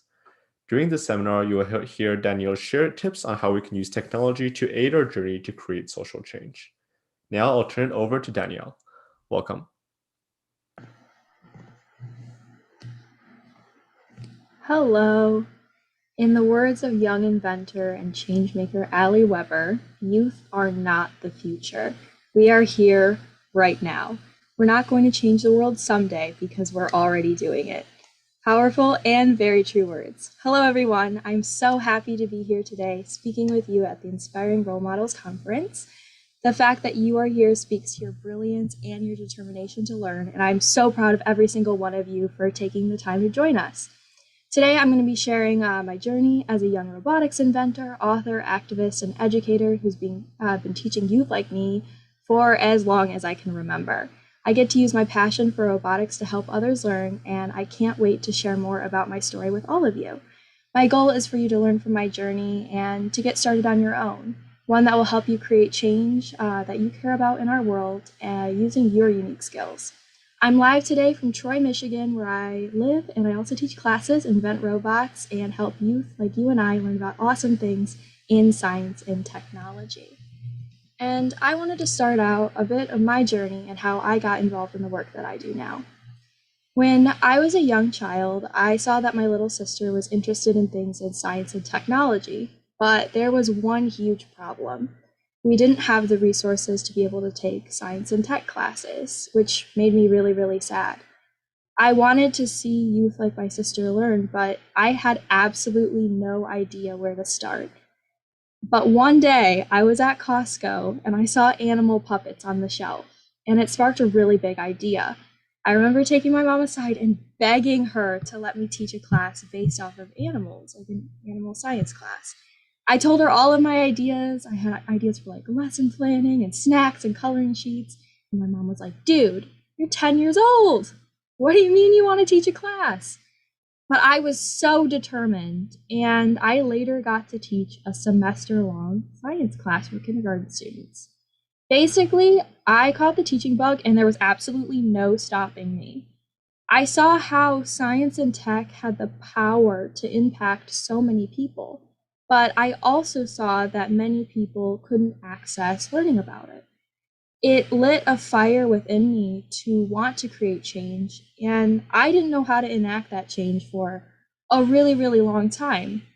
I didn't even know what kind of job I was going to pursue. I always thought stuff in STEM meant you had to work in cars or you were a chemist, and I had no idea how many options there were out there. But after getting a little bit older, just a little bit, and volunteering in robotics and teaching myself how to code, I knew that it was time to continue my own engineering journey. And I was homeschooled for most of my life. And so I eventually joined a public school.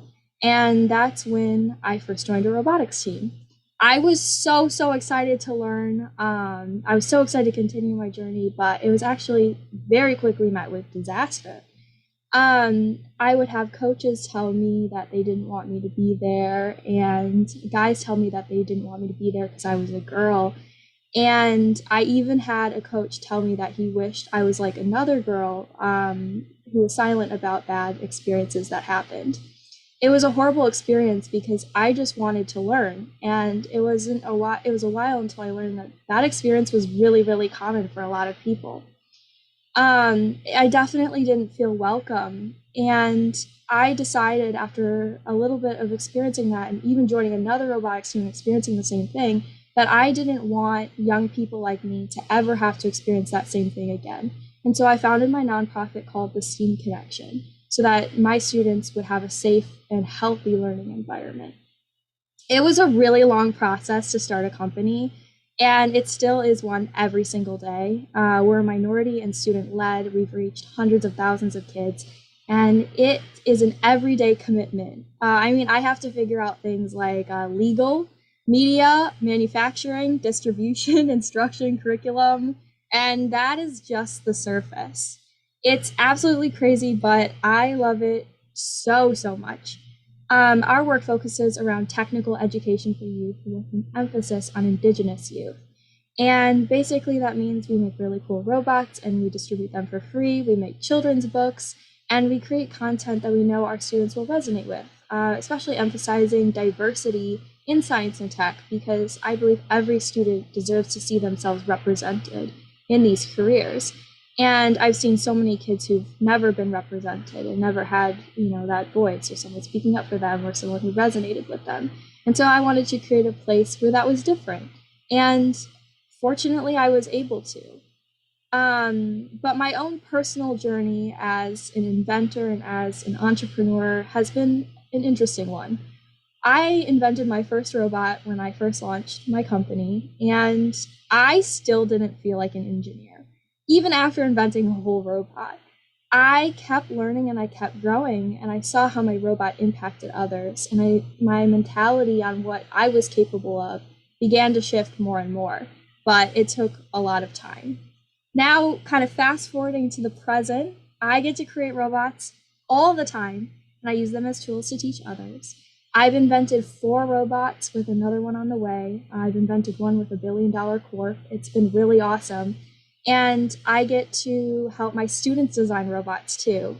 For example, my student, Vinia Gunashaker, we're working on a robot named Auto Oscar, and it cleans up recyclables off of school floors. We have a podcast together called Hands on Techie Talks. And by the way, she's 13, which is crazy. I certainly wasn't designing robots when I was 13, but I think there is so much power and beauty in science and tech beyond just educating others or what we can get out of it for ourselves, but also in just the power of creation and the power of being able to invent and create things and get those out to an audience.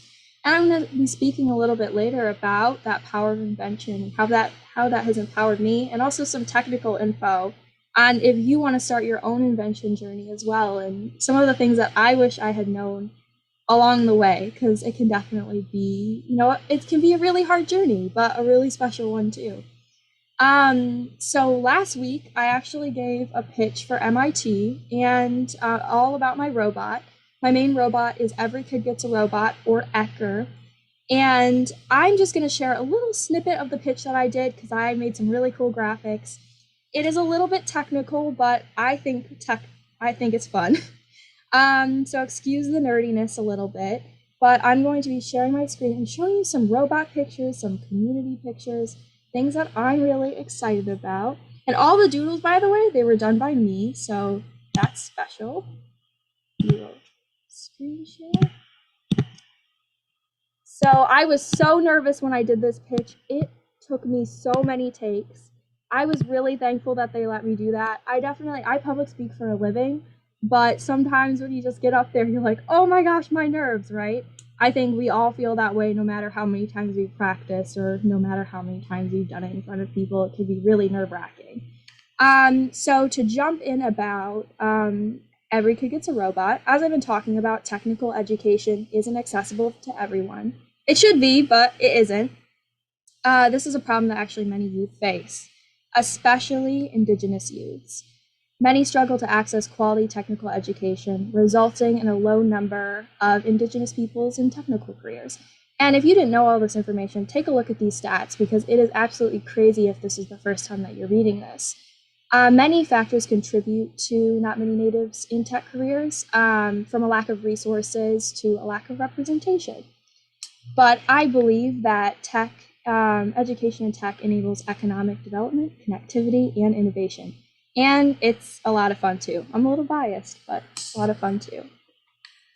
So this kind of bridges to Every Kid Gets a Robot, or ECHR. It's an affordable and scalable educational robotics solution that I created to increase technical educational accessibility. Educational robotics, it strengthens and it supports students' skills in developing their knowledge, the creation, the ideation, the assembly, the operation of robots. Our users have shown that on average, they score a 70% on a technical assessment versus a 20% when they first began. So we have them take an assessment before and after, and we've seen a huge increase in the technical skills in our users, which is really, really awesome. ECHR is actually app controlled, and it's made from recycled plastic. It costs less than $20 to make, and it goes to kids absolutely for free. I invented ECHR in 2019 after I saw my students unable to afford robotics kits. ECHR teaches technical skills in a project-based way. It's culturally competent. It has awesome curriculum featuring representative characters, especially the ones that you see on these slides. And the robots come with a pre-programmed loop for communities without stable internet access. Our core tech is something called an ESP32 development board, and you can kind of see it at the top of this slide right here. And it's a lot of fun. If you're into hardware and tech, I highly recommend checking it out. It's really inexpensive too.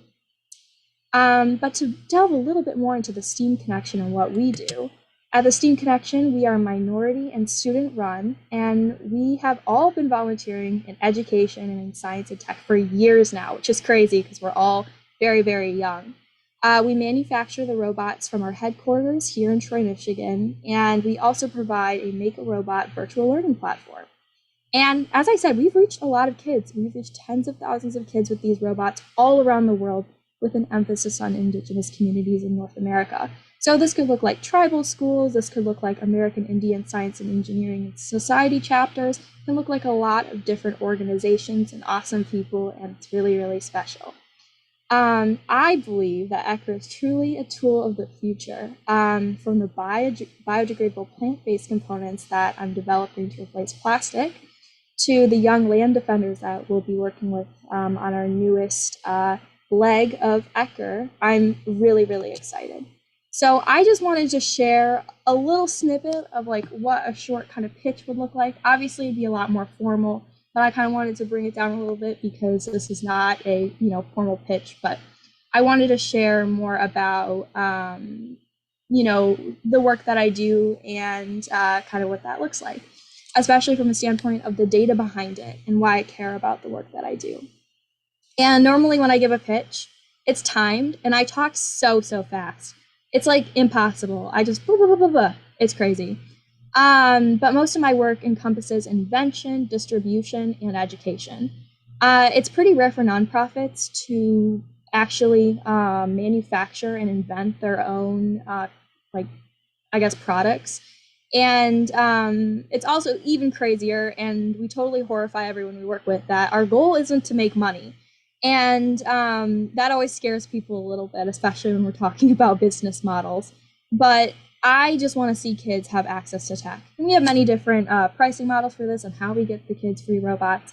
But it's been a really awesome journey because I've been able to see so many kids get robots in their hands. I mean, look at these pictures, by the way. It's so cool. A lot of these pictures are actually taken from here in Troy, Michigan, where I'm at. And I think some of you are too. But it's just a really special thing to see and to be a part of.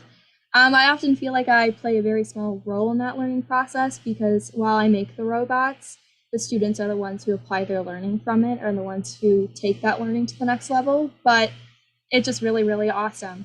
And the robots have been, as I say, they have driven farther than me, or farther than I'll ever go. And by that, I mean they've traveled more than I have. They've been to a bunch of different countries, 12 at this point, through my hand distribution. And it's just been really awesome. We work with kids K through 12, and they've even gone to tribal schools, tribal colleges. And it's just really awesome. So I'm going to stop sharing. You would forget that I know how to use Zoom. But it has just been such a special process to be able to work on these robots and to be able to invent things every day. I also have another robot. It's an open source robot, and I have many different creations that are in the works. And the biggest part about being able to invent these robots is I know that they stand out from what's currently offered. A lot of the educational robots that are popular are like $500, A lot of those resources are not accessible. And I didn't want to see my students get left behind, especially in regards to Wi-Fi. A lot of my students don't have access to Wi-Fi. And so I was like, how can we possibly get tech learning into my students' hands without having to build an entire internet infrastructure? Something that we're definitely not capable of at this stage. And robots were that simple answer. But for all of you who are interested in invention, I wanted to share a little bit of the technical side of invention and creation and how we can use our ideas for good and some things to look out for, especially when we're getting started. Basically, these are things that I wish I would have known when I started inventing things a while back, and I had absolutely no idea at all. So I have a whole bullet point of all the things that it's like a letter to myself a few years ago. But the first one is many companies will ask you to design things for free or to do free work. Sometimes this can be under the guise of volunteering. It doesn't really matter what industry you're in. People really like free stuff, and especially if you're young, they think they can get it out of you in return for you having some experience. But you really have to be aware of this and have kind of a code going into it of what you'll do for free and what you won't. My general system is that if I'm doing work for a nonprofit and its cause aligns with my own, or say it's a student-run organization or something like that, or it's a native-run organization, I will do it for free. For me, this especially regards like media work. I do a lot of public speaking. I do a lot of work like that. So that's kind of like my guide. And then if a company is making money off of the work that I do, I ask for a fee or an honorarium or something like that. And I often put that fee back into my work. But it's really important to be able to sustain yourself and to sustain the work that you do too. It can be really scary because I was always so afraid to say no. I would say yes to absolutely everything. I have no idea how many logos from clubs at Troy High when I was in high school. And I would just say yes to everything. And I ended up being really burnt out and really stressed.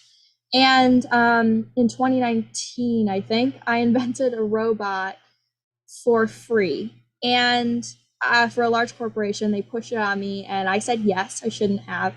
And it made it so I was really struggling with my mental health because of how bad the work environment was on that project.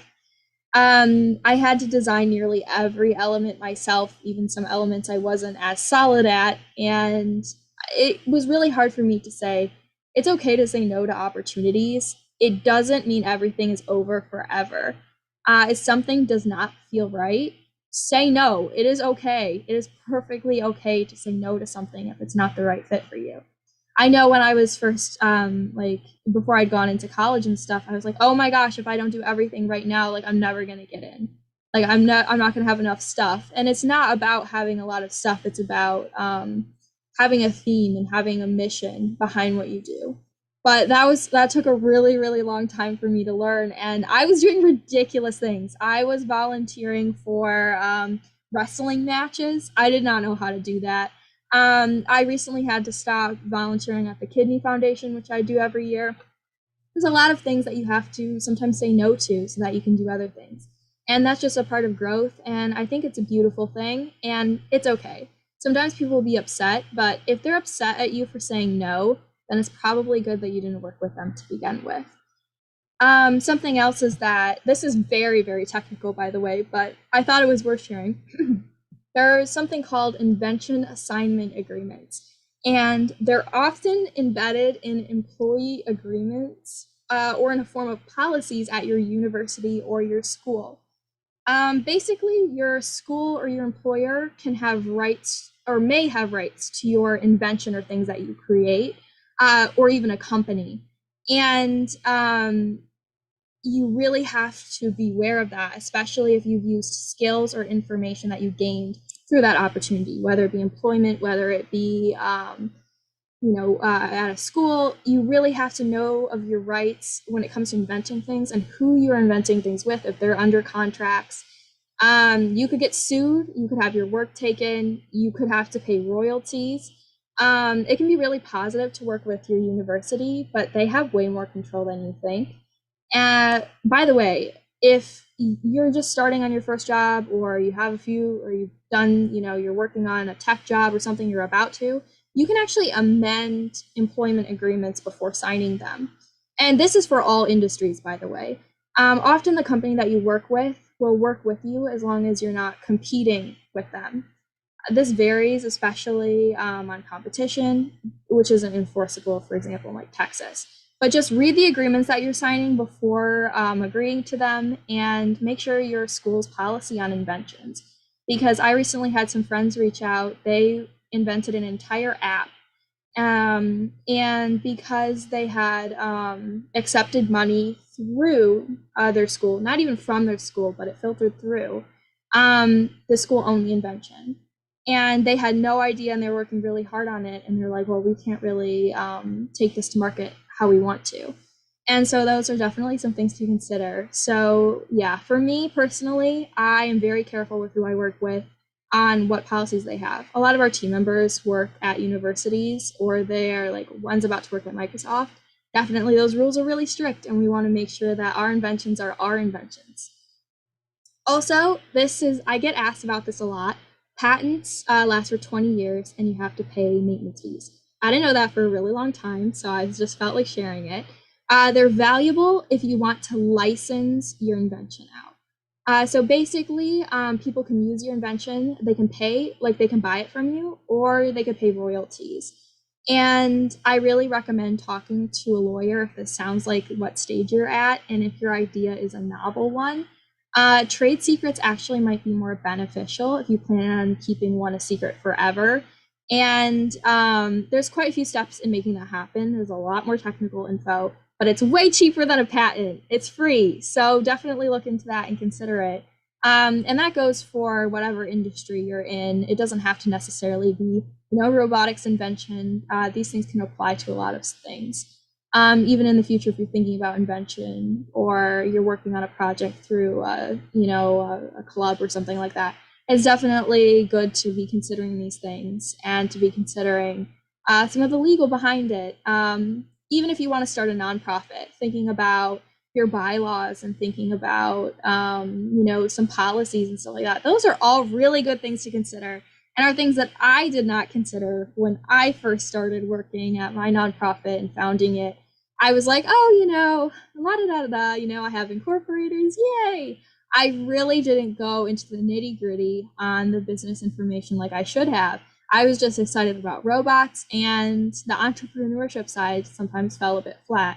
So it's really important to go out there and do things in customer discovery, to do things in legal, to make sure you have a good lawyer, to make sure that you're working with people who really have your back. And if you have a lot of questions in this, and this sounds like the journey that you want to go down, find a mentor who can help you navigate these areas and who you can ask questions to. I really highly recommend a student, like they're called incubator or startup programs, to get mentorship and guidance, because often they'll connect you with corporations and mentors from that and really help you get your idea and your invention off the ground. And that is really, really important because sometimes, definitely sometimes that you don't know what you don't know, right? And you don't want people to take your ideas from you or to push you in a direction that that you're not comfortable with. And that can be, as I said, like a really, really hard process. And for me in this journey, I really had to have friends who could push me in the right direction and who could say, hey, Danielle, I don't think you're considering this. Or, hey, you really, really need to be thinking about, how we're impacting these populations with this manufacturing material based distributed on this. That's just a hypothetical, but what I'm saying is that you need to have people who kind of hold you accountable and make sure that what you're doing is following through on the goals that you have. I always say to people, I'm mission minded. I'm not career minded. I want to go about things in a way of, I want to help kids access technical educational opportunities. And any career that helps me get to that point is awesome. I don't think about things like career and then backing that up with a mission. So that's just something to think about, especially if you're interested in activism. For me, as for technical, I'm studying electrical and mechanical engineering, and something that I love is called biorobotics. And it's the emulation of biological organisms, either mechanically or chemically. I'll get more into that in a second because I love biorobotics. I didn't know it existed for a really long time. And as soon as I did, I was like, this is what I'm meant to be doing 100%. But to get back to an earlier point I was talking about, I kind of opened with how I didn't necessarily feel welcome in robotics or engineering when I got started. I knew I wasn't welcome. I would literally walk into engineering events and know that I didn't belong or that people were talking about me. And it made me very wary of wanting to learn, because in engineering, it's so important for us to be comfortable failing and to fail forward, because there's so much we don't know, and that's okay. I thought after leaving robotics teams in high school that would be the end of it. But I was so sorely disappointed. I'd go to engineering events and people would treat me horribly. And I was like, you've got to be kidding me. How is this real? Like, people really didn't treat me with any respect. I posted about this online. I've gotten comments like, you don't get respect until you earn respect. No, a lot of people were blatantly just rude to me without knowing anything about me, just because of the fact that I was a girl. And that was horrible. It was really horrible knowing people discounted my ideas and my expertise because of that. And that hasn't changed much. Even with more awards, more notoriety, it still hasn't changed a lot. So you really have to be confident in yourself, and you have to have a group of friends who can back you up no matter what. Because when people say mean things, I get hate comments, like mean messages all the time, like girls can't be engineers. I'm like, I don't know what to tell you. Like, don't argue with these people, right? What do you even say? Just have those people who can back you up when you have those moments and you have those people coming at you, because it will happen, especially if you're out there doing awesome things. It will happen. And it happens to all my friends. It's crazy. It's like, especially for me personally, we as girls in engineering, it's crazy out there. We need that support. We need that love.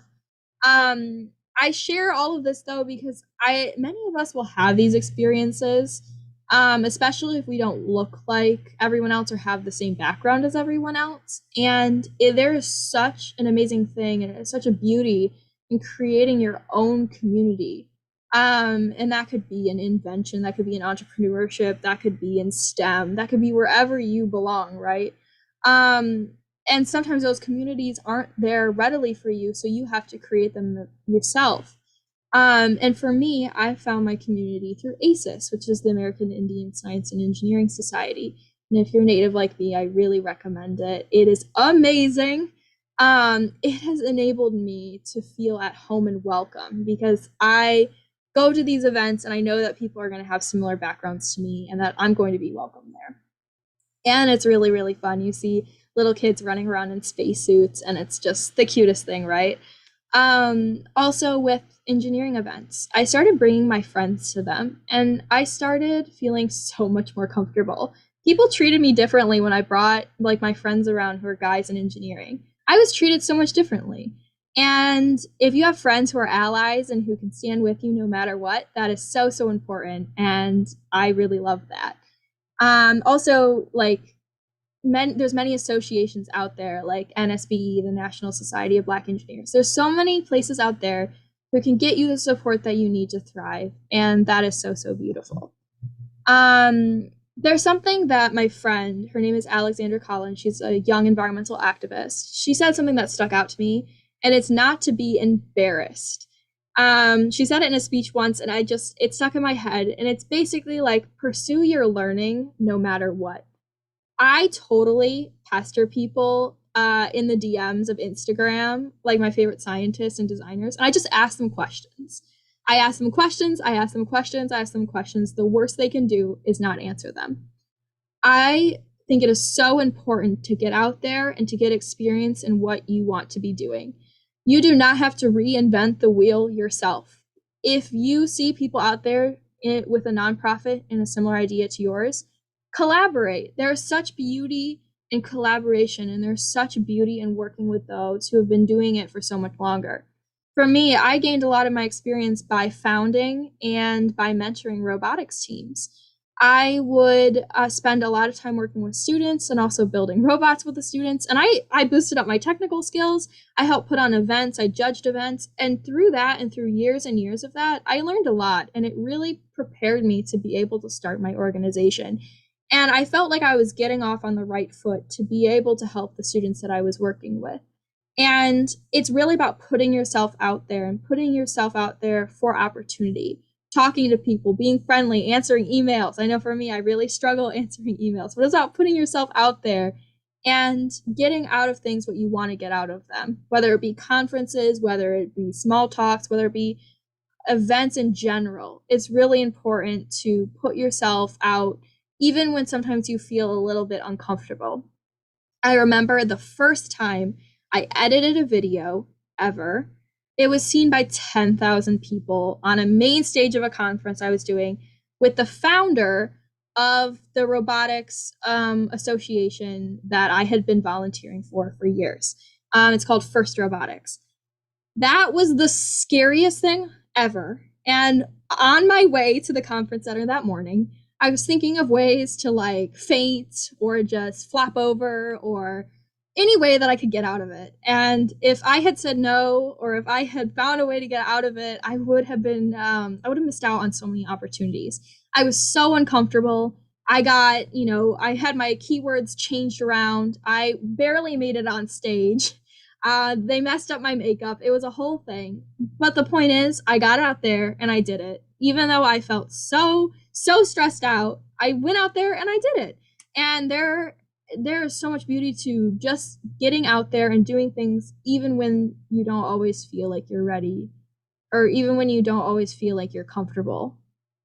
Learning is just such a beautiful thing, and for us it all probably looks different. Some of you may be artists and you learn your craft. Some of you may be future engineers or present engineers. There is so much for all of us to learn.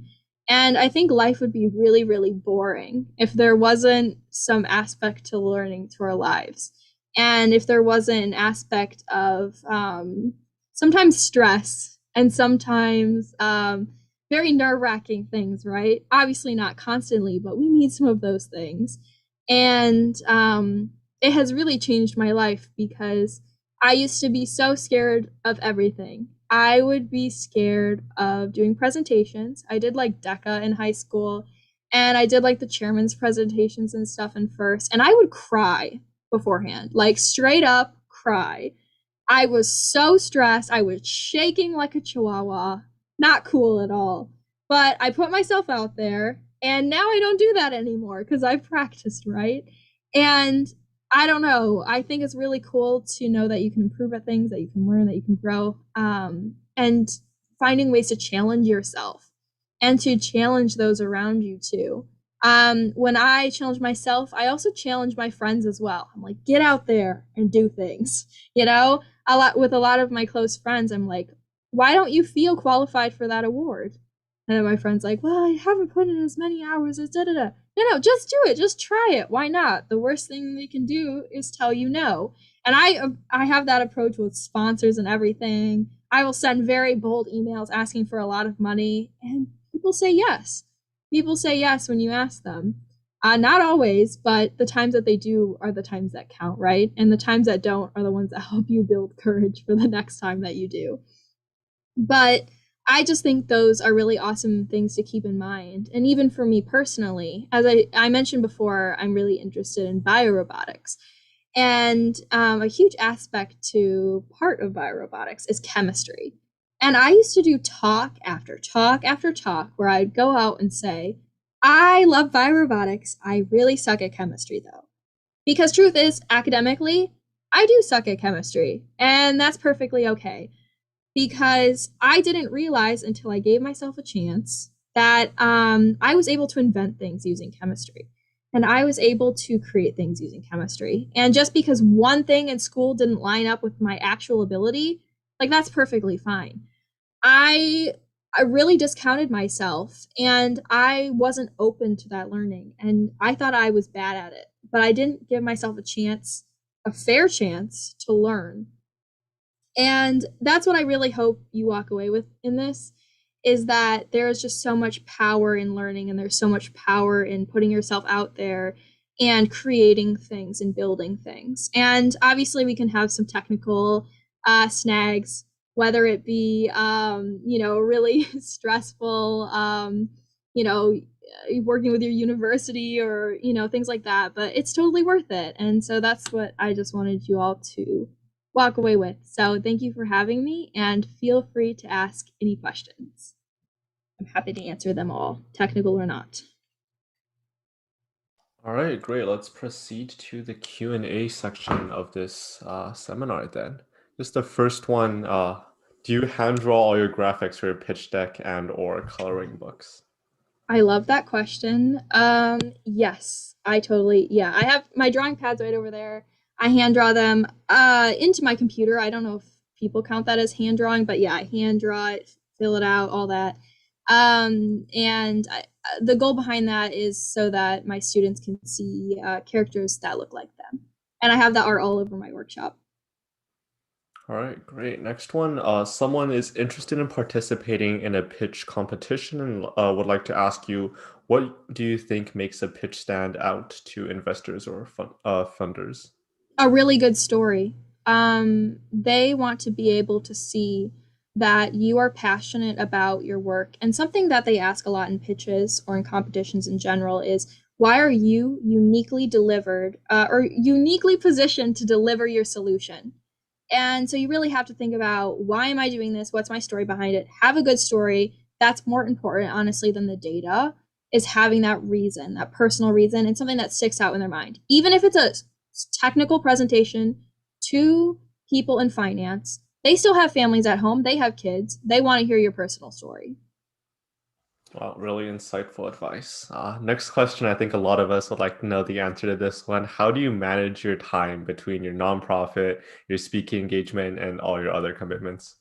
That's a rough question, and I always hate when I get asked this, to be honest, because the balance is not always as prevalent as I wish it was. I definitely don't get a lot of sleep always, and I'm working on a new project soon. And we're going to be like shooting stuff for 2 months. And I know that's going to kill me. So it definitely can be a hard thing to balance. And I think the biggest thing for me is I really love like TV and I love like doing teleparty with my friends. And that's how I kind of like mentally like chill out. Drawing helps me chill out. They're called anchors. Born This Way calls them that. They're a great mental health foundation. But they said like find anchors that can really like help you in your life and can help you remind you like why you do what you do. And for me, those anchors are like TV, playing with my cats. Having anchors helps so much, helps me balance it out because yeah, definitely for me, it's a lot of the caffeine and asleep. But I don't recommend that. Don't do that. All right. And more of something that college admissions officers might ask you, what do you see yourself doing in 10 years? I have no idea. And I think that's cool. Honestly, I would love to, I'm working, I'm not, okay. I'm working on starting a business and I can't say a lot about it because it's a secret, but it's a manufacturing company. And I see myself running the company and doing lots of fun things in hardware and tech. I also see myself opening up a STEAM like makerspace and museum for kids where they can come and build robots and things. So that's where I see myself in 10 years. But yeah, I need a lot of funding and team before I could do that. Wow, great. And how do you say you go about like prioritizing your goals and commitments? So I have something called a bucket system, and everything I do has to fit into like three overarching categories, or I don't do them. So one is like be a STEAM role model. One is like create technical educational opportunities. Everything I do has to fit in those buckets, or it doesn't happen. Cool. And just a couple of last questions. What was your biggest challenge running your nonprofit? I would have to say I work a lot with students and I work with students as my team members. And it can be really hard because no one is as dedicated to your cause as you are. And so it can be hard getting people on board and it can be hard to get people as passionate as you and to know of everyone's like time commitments and what they're able to commit to. That can be really hard. Cool. YouTube chat wants to ask you how old you are. I'm 20. Cool. And what were some of the mentors that impacted you during your journey? I have a really awesome design mentor. His name is Rob Maldonado, and he's an engineering influencer at Virtual CAD on Instagram. His stuff is really, really cool. I recommend checking it out. I also have a really awesome mentor. His name is Dr. Josh, and he has helped me through like STEAM curriculum design and fundraising. Last year, we raised $40,000 for Native kids in for children's books. And so, yeah, he's awesome. I also have a mentor through the Clinton Global Initiative, like university, and a few mentors through Verizon. Okay, great. I guess a couple of last related questions. What kind of opportunities does your nonprofit offer to international students, and where can we go if we want to find out more about your work? We have general volunteering opportunities, especially if you like 3D printing and manufacturing things. We also have opportunities for students who want to teach other students about their passions. And we're also recruiting for a new environmental student board so students who are into environmental science and environmental activism to help oversee the progress of my new invention. Great. Okay. Oh, there's one more. What is one thing you're most proud of yourself for? Okay. I would say I'm most proud of the work that I've been doing with my mentee, Vinia. She's the 13-year-old student I talked about. The podcast that we have with each other. It's so fun. We talk every week about environmental science and tech, and it ranked number three, I can't remember, on education for kids podcast in India, which was really special for both of us. And yeah, it's been really, really awesome working with her. She got to be in my NBC special with me. And yeah, so it's just really cool to have her there and to be able to learn alongside her. She's so smart, so I feel like I'm getting as much out of it as she is. Ah, that's great. All right, thank you everyone for the questions. Now we're going to be moving on to the raffle part of this conference. So I'm going to be sharing the link to the raffle. So you can either scan the QR code or click on the link, which I believe one of the other panelists will share in the chat. So as it is currently now 44 minutes past the hour, I'm going to give people 4 minutes to fill out the link. And once we're done, Danielle is going to select one of the winners. And yeah, that'll conclude the first day of this conference.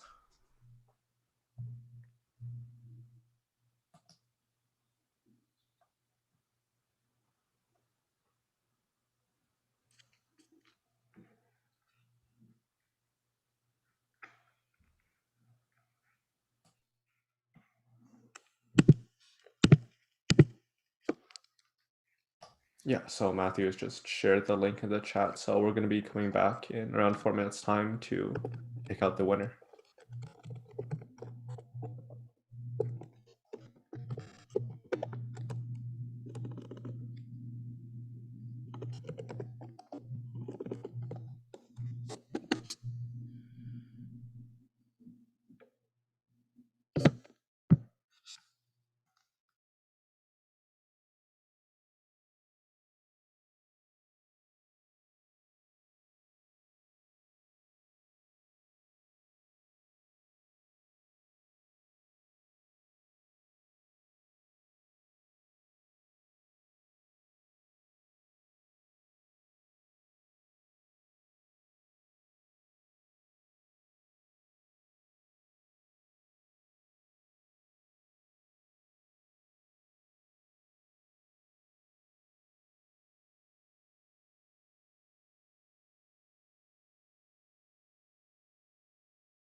All right, while we wait for the last couple of responses to filter in, someone has asked, what do you think tech and sustainability will evolve in the next few years? So Danielle, if you wouldn't mind answering that.